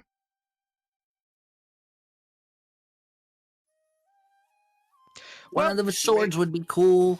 Yep, was just about to say that. I don't use them, but I would like one, please. Of course. Select anything that takes your fancy, and it's on me. After what you've done for me, that's the least I can do. Excellent. But also, you are late, and your lady friend awaits. Of course. Would you mind assisting me? My legs appear to be weak, as if I haven't used them in a week. I do not mind at all. It would be my honor. Then yeah, you help him up and kind of help him limp towards the door. Stassi, Tyler, you guys can pick something out if you want. And you can give your input. Grab me a sword, please. A nice one. Any particular flavor? Sharp. And so they do have quite a selection. They have katana that would be like a longsword. They have tanto that could be used as daggers, and they have nodachi that could be used as greatswords. But there's also, they were forging all sorts of weapons, so there's spears and bows as well. So just pick out a weapon that you think would fit. Is there like a wakizashi that could be flavored as a scimitar, maybe? Yeah, why not? Okay. Sweet. I get one that looks kind of like the one I saw on the Nyanhari. Or something close, maybe like a white lotus or something like that on the hilt. If there is one, I don't know if there is. They've got quite a wide selection, so if you want to kind of customize a little bit, I'll let you. Since they were Okay. literally spending weeks forging exclusively as many swords as they could, so they've got a lot of selection, and they're probably not going to be able to sell all these very soon. That's fair. Okay. No, that's what I would be looking for specifically. So cool. Thank you. Yeah. Penvire's just gonna be like, get me one of those too, please. Heather also wants one of those. Very well. You all want to kind of flavor them as scimitar? Yep. Okay. So they'll use that That'd be stat pretty block, cool. but I'll rename your inventory to Wakizashi. Oh, that's kind of awesome. Can I That's turn it really on? cool. Another thing that you notice, Penvire, you kind of question how you didn't notice it before. But as you kind of help Hikaboshi towards the door, you walk past where the Kumigashi was kneeled, and you notice that there's like a little tightly bound calligraphy scroll on the ground, as though he Penvire left will it for scoop you. that up. Oh, excellent. Homework. And you kind of quickly glance it over, and it is a. Can you guess? Spell. Let's go. Yes! It is a new cantrip. Ooh. One that perhaps Kumigashira Tamura may have used to light the forge fires all those years ago. It is Burn, a druid sorcerer warlock cantrip. It is sort of a play on sort of the melee shocking grasp type cantrips, but with a fire flavor. With fire, nice. Okay. That's the whole Already point looking of to adding see which spells like this, is that we're trying to like let different casters have different flavor. Yep. I'm not introducing already spells looking that are to like, see which one I'm. yeah, I never want to introduce anything that's like just obviously overpowered and always the right choice. We don't want to add new Eldritch Blasts, but I like to try to give people lots of new flavor for their characters. So it's got its own little twist, but yeah, a new cantrip called Burn, given to you by Hamuro himself.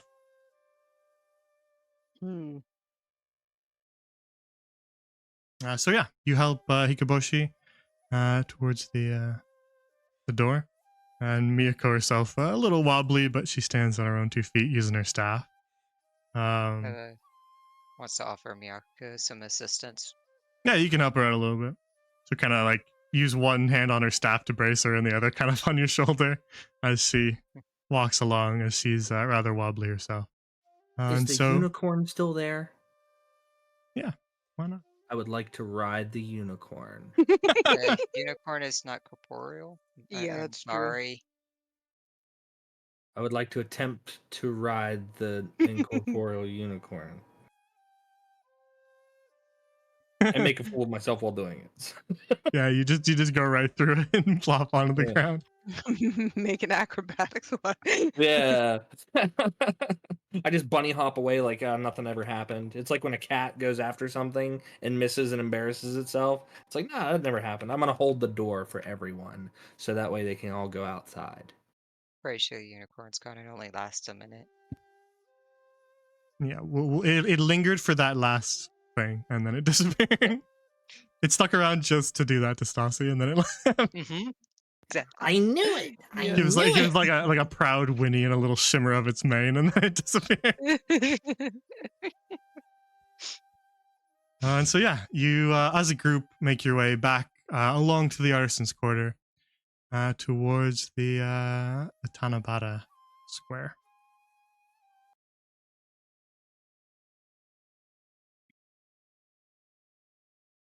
So just give me 1 second to rearrange a few things. Did I copy you guys from here? Probably not. Let's do it again, just to be sure. Okay.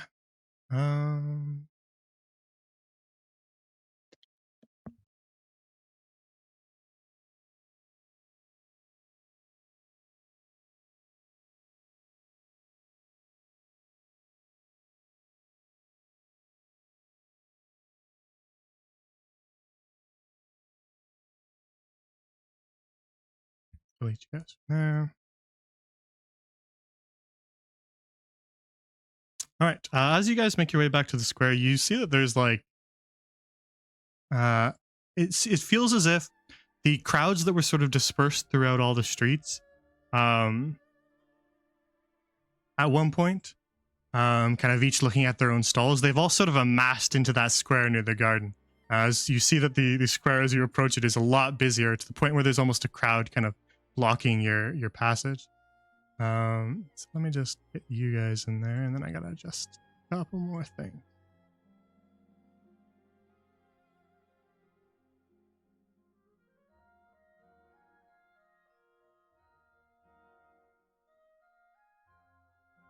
All right.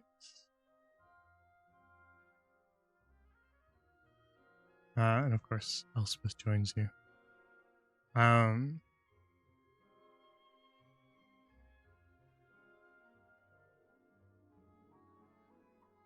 We are still on the other page. I know. You're supposed to be. Okay. I'm okay, adjusting good. things. I was just talking as I was stalling. The classic Charlemagne stall tactic. But you can talk amongst yourselves as you walk. And I just need to fix something. Because something didn't load right. Cool. Love that. Stassi's kind of checking out the swords that Tyla and Penvire have chosen. Just kind of like seeing what they look like. It's pretty cool, right? Though, it's cool. I'm sure it's cool. Oh yeah. For sure. Mine has a handle that's kind of like a little bit Swiss gnarled wood, with a little bit of branches for the handguard. Cool. Like, this looks planty. Mine has a dragon on it, right? It's got to have a dragon. You just said you wanted your sharp. I just got you a plain sharp one. No, I asked. I asked Stassi to get me one. The I knew they smudged, was the smudged stamp on the side. You can't tell if it's really a dragon or maybe like a bird, probably a flamingo or something. In an angle, and if you squint really hard and close one eye, it looks like a dragon. There's definitely a dragon on it. Yeah. Alright, Hey, I'll just get into smithing myself, getting myself a dragon. All right. So yeah, as you guys assemble back into this crowd, you're sort of at the back of the crowd, and you have to kind of crane your necks to look over. And you kind of, you push your way and work your way a little bit further forward. But as you're moving through the crowd, you actually hear some of the people start to kind of whisper as they're talking, all kind of discussing what they're looking at. And you hear you kind of catch a few whispers. Is that the Emperor? Come to give his town about a wish.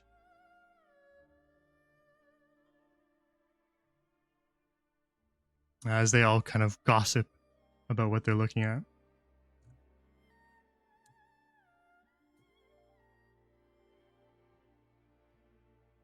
And so as you sort of crane your necks and look over at the crowd, you can see a sort of line of samurai all in this armor. And well, the armor probably looks a little familiar, though not nearly as beaten and incorporeal, but it bears this dark purple color as they all kind of stand at attention. They're holding off the crowd, but not in any sort of rough way. They're all just kind of standing at attention, and the crowd is sort of politely lingering nearby. But beyond them, you can see two figures who have kind of just started to walk across the bridge. One is a young man who has this sort of stark white hair, and the other is a woman with black hair who is wearing kind of full armor, and she has two swords at her side, and an eye patch because hell yeah. But as they start to walk, you actually notice something. The woman is actually kind of holding out her arm kind of to her side, like palm down, but just sort of like holding it out. And the person next to her, the Emperor of Ikamura, is actually kind of like using her hand to guide him. And from that, you get the impression that the man might be blind. And so she leads him across the bridge, and they're in the distance for a moment. And you see her kind of help guide his hand up to fasten his own tanzaku to the bamboo. And then, once more, she leads him back across. And then they stop, and they talk for a second, though it's way too far away to hear. And then they turn around, and she fastens one there too. And then they make their way back across the bridge. And as they approach the crowd kind of roars back up into whispers again. And he kind of walks along, and you see him look across at the crowd, and you get a good look at his eyes for the first time. And his eyes are gold. A very unnatural eye color for a human like him. And he scans the crowd, and then the procession of samurai all kind of group up into a tighter formation. And then they slowly part the crowd and move off.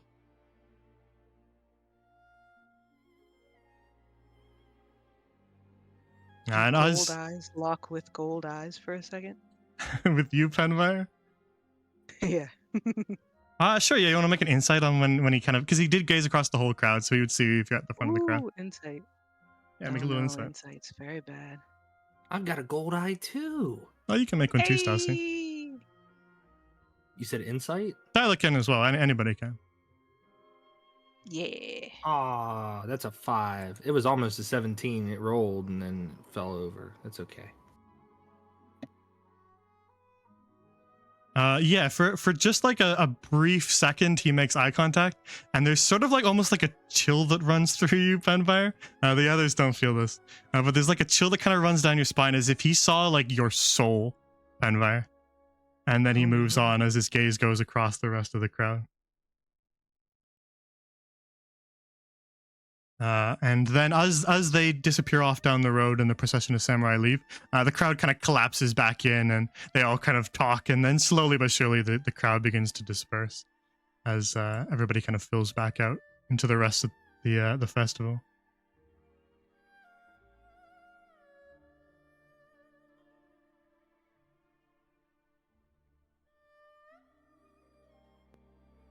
There she is. But Tyler's gonna run up to Orihime. It's like, oh, he didn't forget about you after all. Yeah, she kind of like stands there stunned for a little bit looking at Hikoboshi. And then she runs over to him and kind of sees that he's looking a little weak and kind of wraps her arms around him and hugs him, but then kind of, are you all right? And Stassi Hikoboshi nudges him. She nudges him really hard, so that way he's like right into her. Yeah, he hugs her back and says, I apologize. I nearly missed the entire festival. We were supposed to spend the whole evening together. And she goes, oh, don't worry. I heard what happened. It's all right. It's not your fault. And he says, yes, I have this lot to thank for aiding me. Truly a debt I could never repay.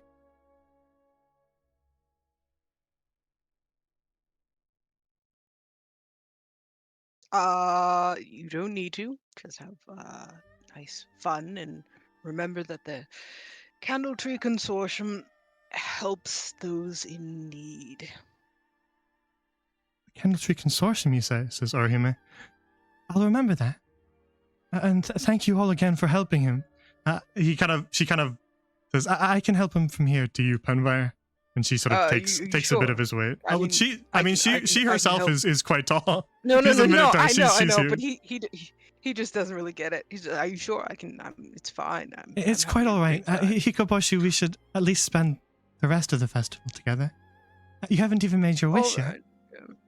Yeah. And he smiles and says, yes, of course. We'll spend the rest of it together. And perhaps, maybe I'll take a bit of time off as well. And so she helps him kind of over towards some of the people who are handing out the Tanzakuya. And you all are left alone with the little Amioji. I was gonna say if Penvire didn't let go of him, Stassi was just gonna like link her arm with his and like pull Penvire away. You would have had to. You would have had to. Yeah. You just, Yeah. and then it's just gonna be like, by God, the muscles on that man. Incredible. He was pretty buff. Yeah. Yeah, go. Would you like help getting back to your home? Well, if you wouldn't mind, I think I'll just sit with Cho-chan for a little bit. Yes, I don't think we have time to go to the mountains, unfortunately. Although it could be fun. Penvire looks at the others. I wanna Well- wear a nice yukata. That's what I want to do. Well, I think she's busy now. Narrows eye. Well, we Yes, could go and ask her. I'm sure she wouldn't mind. Says What? Elspeth. Stassi goes to ask. All right, fine. By the Sure. way, I know you're busy and you two have a lot to catch up on tonight, but do you think there's any way that we could like take a quick peek at your wares over at your store, please? Yeah, she looks over to you and says, oh, well, there's really nothing I could ever do to repay you. And it seems like the least I could do. Do you think we should take a little detour, Hikoboshi? And he nods, and then she kind of looks him up and down and goes, you're still wearing your foraging clothes. You're not even in your ceremonial garb either, so why not stop by the stall? See, You can watch he me had work. to get dressed anyway. He had to get dressed anyway. It's fine. It's fine. We're doing him a favor. Exactly. Huh.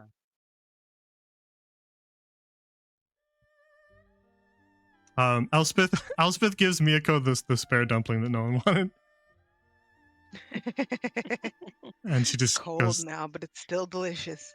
thank you. I do like the dumplings. And this should help with my energy a little bit. And so we can say if you want to help Miyako back quick, you can do that and then go to the stall. Does that sound good? Yeah, that sounds good. So yeah, Orihime and Hikoboshi will head back to the stall and kind of get some of the supplies ready, and you can meet them there. Tyler might just want to see the lantern friend again. Oh yeah, so you make your way back to the little alley with Miyako, and as you approach the house, you can see that little dangling blue lantern. And as it sees that it's you guys approaching, it once more sprouts an eye and a mouth, and begins to kind of swing happily as it sees you all.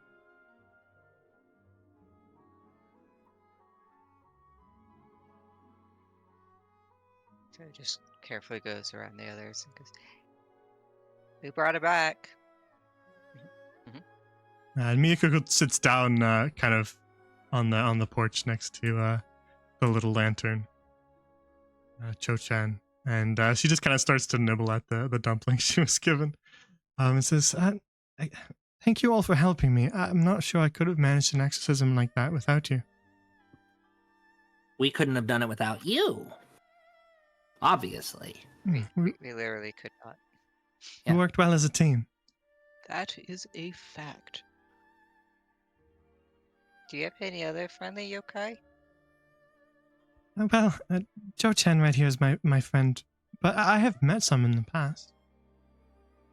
But usually, I travel around a lot, so most yokai like to haunt particular spots, and so I visit them from time to time. See. Well, as long as you protect them. Yes, the ones that mean no harm, at least. Some of them are rather malevolent, but if they mean no harm, then why shouldn't they be allowed to stay? Well, if they're like this one that we saw, he didn't mean harm. He just was lost in his own anger at himself. Yes, but like the one we saw last time, he definitely did mean harm, and he was very much so enjoying it. So Yes, Tyler just looks. And Elspeth goes, "Are we sure we got rid of it?" pretty certain. yes, we definitely threw it in the river. 1% chance no, but 99 yes. You threw it in a river? Running water. It's yeah, complicated. It's a whole thing. It's a whole thing. Yes. Miyako just nods. Yes, running water. That would do it. Miso powder. Miso powder.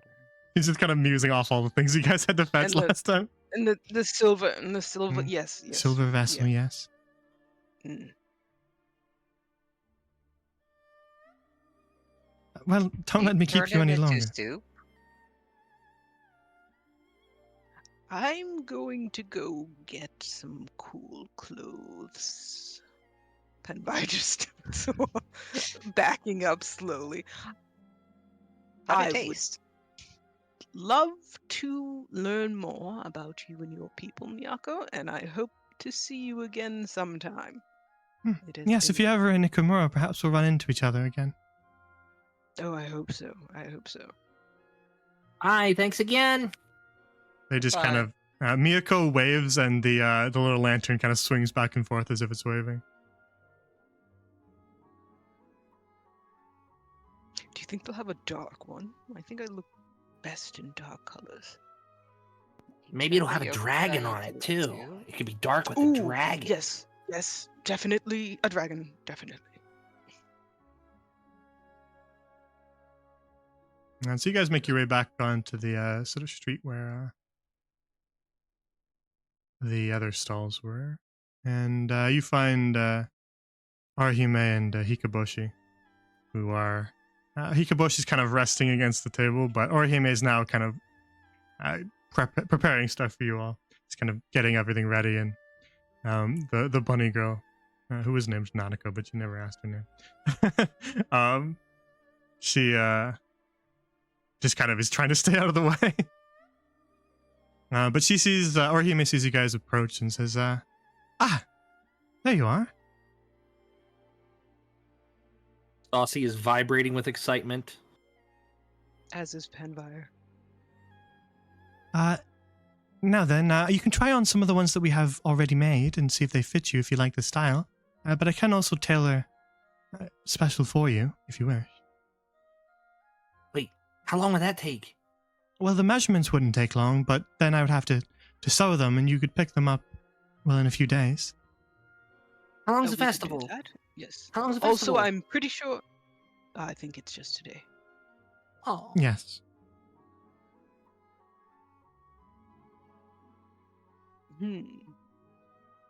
Visible Right. disappointment. I mean, personally, here are my measurements, and You keep that on Penvire's hand? gonna. What? You- I have you- everyone's measurements in here.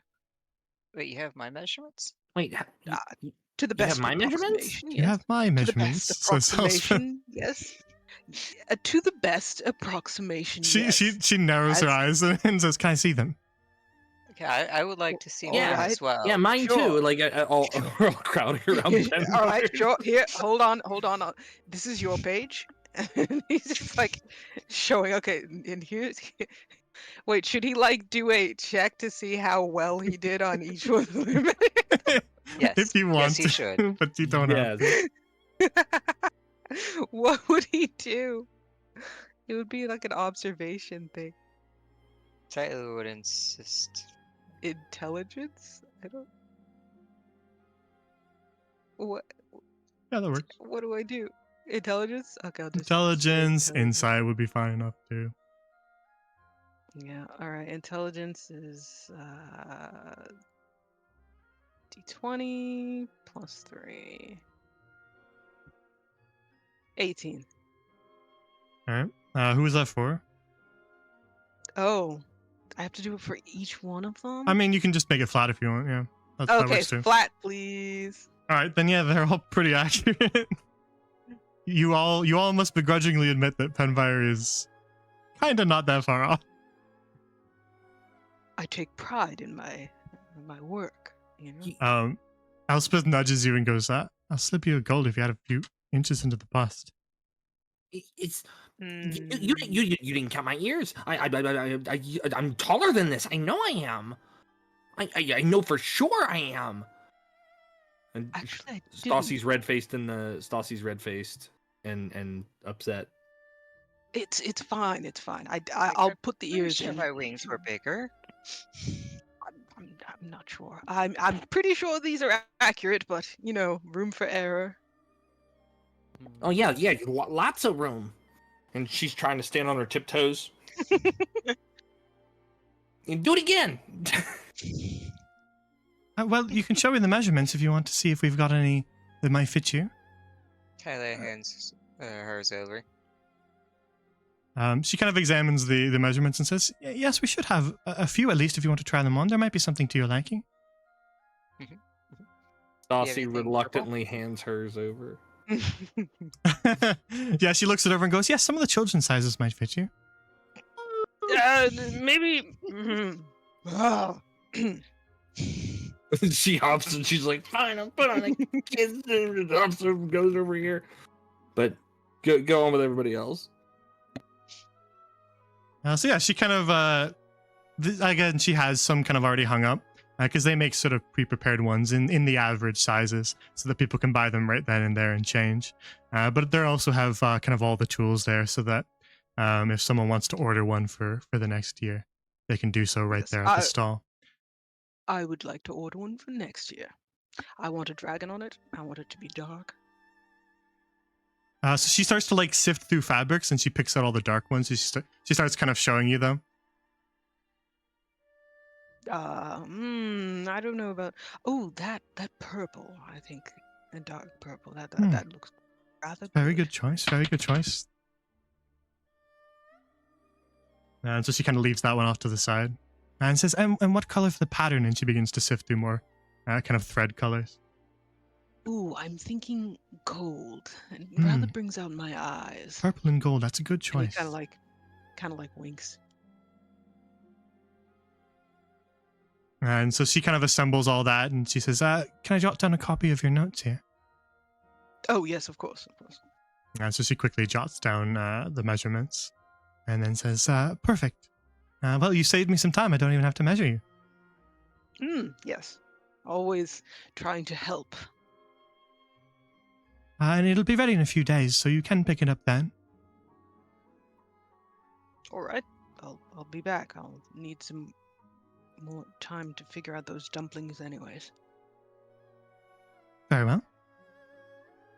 And she looks to you, Tyler. Is there anything that you like, or would you like me to make something custom? Something custom, please. Very well. And she Silver. brings back the cloth. And silver like this, you mean? She shows it. A little more shimmery. So something more like this. And she grabs a different fabric that shimmers as the light Yeah, hits that it. one.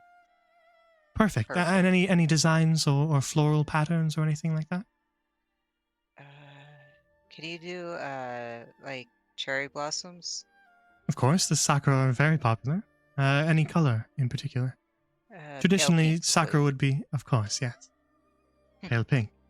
Very well. And, well, I suppose the measurements as well. Just copy down this page. Mhm. You've made it rather convenient for me, he says to Penfire. Wish- Again, I- happy to help. I wish everyone who approached the seamstress shop would have their own measurements in tow. At the Save me an mention awful lot of of time. every accuracy with these measurements, Stassi is just like jittering and she's just fuming. And then she turns to you, Stassi, and says, were there any of the I'm not a child. Oh, sorry. of the sizes that use less fabric that you liked? Yes.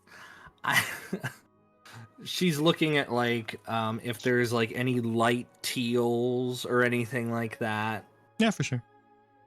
And are there light teals with like As long as it's not something like pink- crazy specific, like my own face on the design, then they probably have it. No, As long as it no, generally fits skulls, the Ikamura skulls vibe. in purple robes? No. Yeah. No, I'm looking for light teal with pink sakura or pink flowers on them. Yeah, for sure. That's a common enough design that they would have that. Okay. And is it in the child size? Yeah. Okay. Stassi just points to it and then hands over her little piece of paper. And before she hands it fully over, she tries to scribble something down on it and hands it over. She's just like kind of like edited the height. Scribbled out, it says really tall. That's all it says is really tall. The tallest. She kind of like gives like a slight giggle and nods and says, very well then. That's all your orders. So again, I should have them done by the time the week is up. So if you want to pick them up, you can do so then.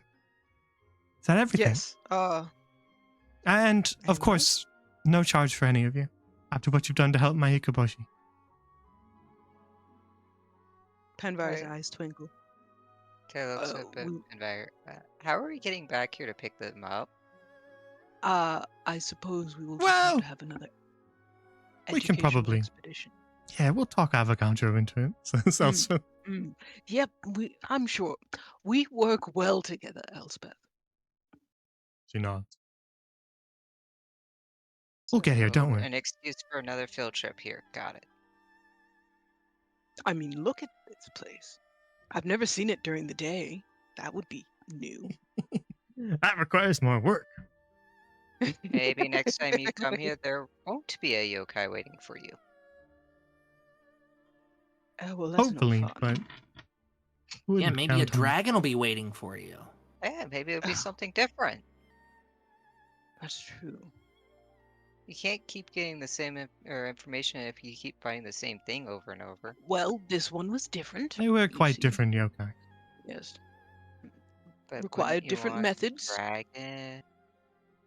Well, I mean, dragons have been very well documented, and I definitely can't take one on.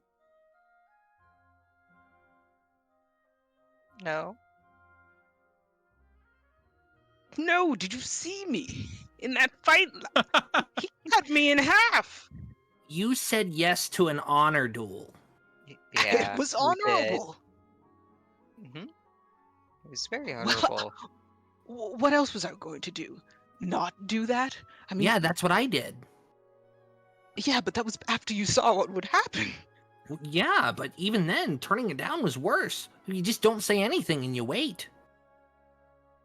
Yeah, just stare awkwardly at him. Yeah, no answer's a better answer. You say yes, he hit you. Or You you say could be no, like, he hit you. That You don't say is anything, he can't hit you.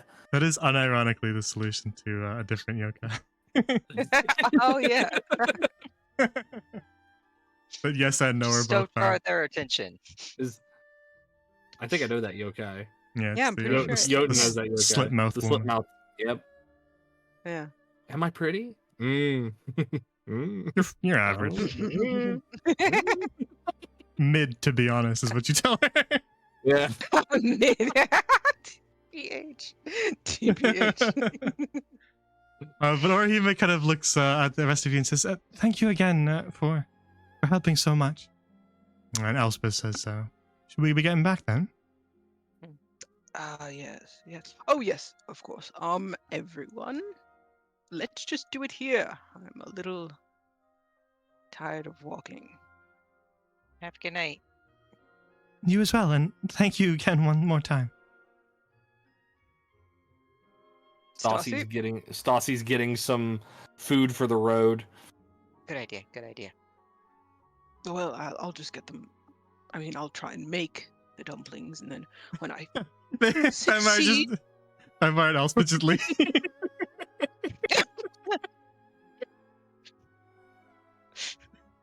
Guess you live in Ikamura now. Okay. Yeah, I know. Oh, Uh-oh. dang. Oh Darn. gosh, it's not like I have to get my yukata or anything. That Yeah, is the we'll just wait here for it.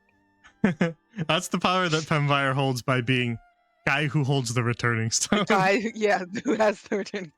I know. Wait, At least wait, he wait. learned. At least he learned he didn't have to return to the place that they first came in. Yeah, that was funny. So yeah, you grab some food for the road and then return, and Penvire again. The spell takes a second, Mhm. and so you could even start casting it as they're running off, and then by the time they get Yep. back, it would have completed. And so as the spell completes, you all feel that same lurch as the ground falls away, and you fall once more through a sea of stars, and find yourselves with one last lurch of the floor beneath your feet, back in the cosmos.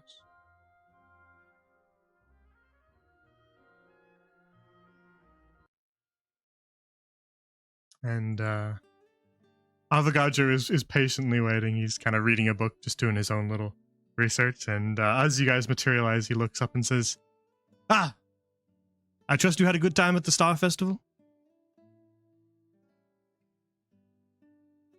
Well, I mean, don't everyone talk at once. Yes, we did, in fact.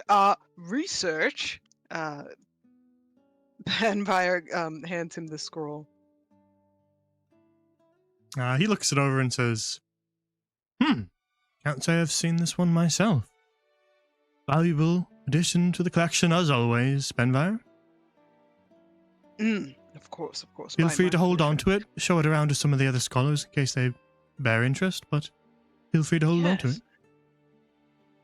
Excellent, excellent. If you want, I have an entire copy of my journal already done of the expedition if you wish to see it. Of course, as always, Yeah. Penvire, your reports are excellent. I shall read it over, but you all feel free to get some rest. All right. Okay, if you have any questions, just let me know. You know, same old thing. Very well.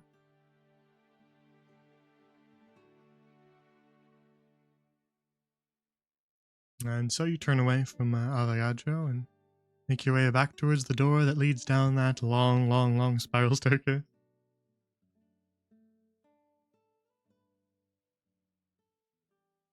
And now, my friends, it's time to study. Eh? Elspeth just groans. We're back to that Aw. already. As Elsbeth groans, Stassi hands over one of the things of grilled vegetables to her. It's gonna be a long night. Hells yeah, thank you. And she starts munching it as you make your way down the steps back towards the Candletree atrium and off towards a night of either rest or study. It's your choice. And so that is where we'll end another Candletree Chronicle.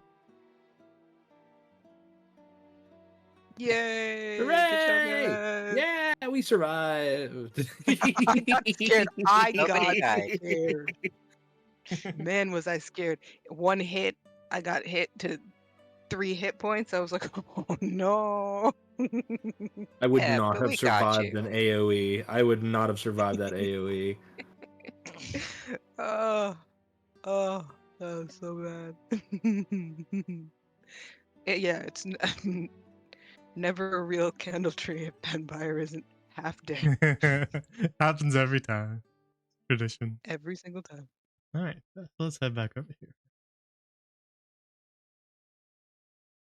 All right. So, that was a good Candletree. I enjoyed it. It's fun. Got to see another little piece of Ikamura and Mizugana, and a little bit of winking at you with lore. Yeah, that was Beast. awesome. Be seen more later. For my first you for candle DMing. tree, this is fantastic. Yes, thank Oh you. yeah. Yeah, they're a good time. They're just when I want to explore some weird thing that wouldn't make a full campaign, I draw it up into a candle tree and we have a little fun night. And I use it to introduce some like new things that aren't ready to be fully implemented but kind of just want to be teased. New races? Question mark. You know. Yeah, that's awesome. Yeah. Or boss fights that have templates that take up the whole map. That's you really. Where do you escape to? You don't. Oh, yeah, is- you should have seen 3 crowns. that is sort of par for the course for Charlemagne boss fights, to be honest. Yeah. Oh, that was. I still Yeah. have nightmares. Yeah, there was a lot of intersecting AoEs. Because you Oh. guys had what's her name too, doing that dash. Oh, where she doing was the targeting dash people, thing that was just anywhere. yeah. Oh, that was awful. Such a good time. Alrighty. Yeah, so that's another candle tree under our belt. Good time, so thank you for joining me, everybody. Thanks for our newcomers to Candletree for joining us. It was a good time. And you're Yes, all welcome. great players, and welcome to the chaos. And thank you for letting me tag along yet again. Well, it's open to whoever's available, and if you're available, then not a bad thing to be around. I'm grateful for it. I'm glad you enjoy them enough to keep wanting to come back. Yep. Yes, thank you for playing with us. Thank you. And yeah, we will call it a night. It was a good time. I enjoyed it. And I believe we should be back to Gone Cold next week, unless anything else comes up. That's when Gabby said that she'd be back. So I'm Yeah, hoping she is back right now. She's back right now. So I'm saying unless anything else changes, unless somebody else has some weird thing that comes up, we should be back to Gone Cold next Wednesday. So look forward to that. excited. Be a good time. Excited. So yeah, thanks for watching. Thanks for joining me, new players. Thanks for joining me, old players. Always a good time with you guys. So I really enjoy it. Thank you for humoring my strange campaign ideas and one shot ideas. And humoring my fucked up boss fights. We knew what we and, were getting into. Come on. You did. Maybe not Loki, but the rest of you did. Yeah, I was yeah, I Yeah. was like, look, yeah, I tried. But yeah. As far as next week, I don't really know when streams are gonna happen, but we'll do some fun stuff. Thank you, Rika, for the raid. She's not here anymore, but we waved to her go. Yes. And she is now EP and definitely asleep. So thanks again, Rika, for the raid. Thanks to any raiders who came over. We should maybe have a collab with Rika happening soon. That'll be pretty interesting. So we'll see when that happens. Maybe sometime end of next week. Elden Ring. Ooh, tune in for that. It'll be Ooh. good. It'll be good. I'm gonna play a character. we're gonna do Elden Ring RP. Oh, that's cool. But Rika has literally not seen anything involving Elden Ring at all. She literally knows the name of the game and that's it. So it'll Oh, be that's like fantastic. genuinely blind, which I'm looking forward to. So I'm gonna say to Rika, treat me like I'm an NPC you can talk to. Go, and that's what we'll do it. It'll be fun. But there'll be some other people there too, and they'll have their own characters. So we're in the planning of that. I don't have a date for it, but we're planning it, and it's gonna be a good time. I promise my character will be a complete airhead and entertaining. So yeah, look forward to that. That'll be coming soon. Other than that, thank you for watching. Have a good night. And I'll see you guys soon. Take care. Have a good weekend, everybody. Feel free to say goodnight if Bye, you guys want. chat. Good night, Good everybody. night, chat. Bye. Thank you for DMing again. Thank you. Go to bed, Chad. It's past your bedtime.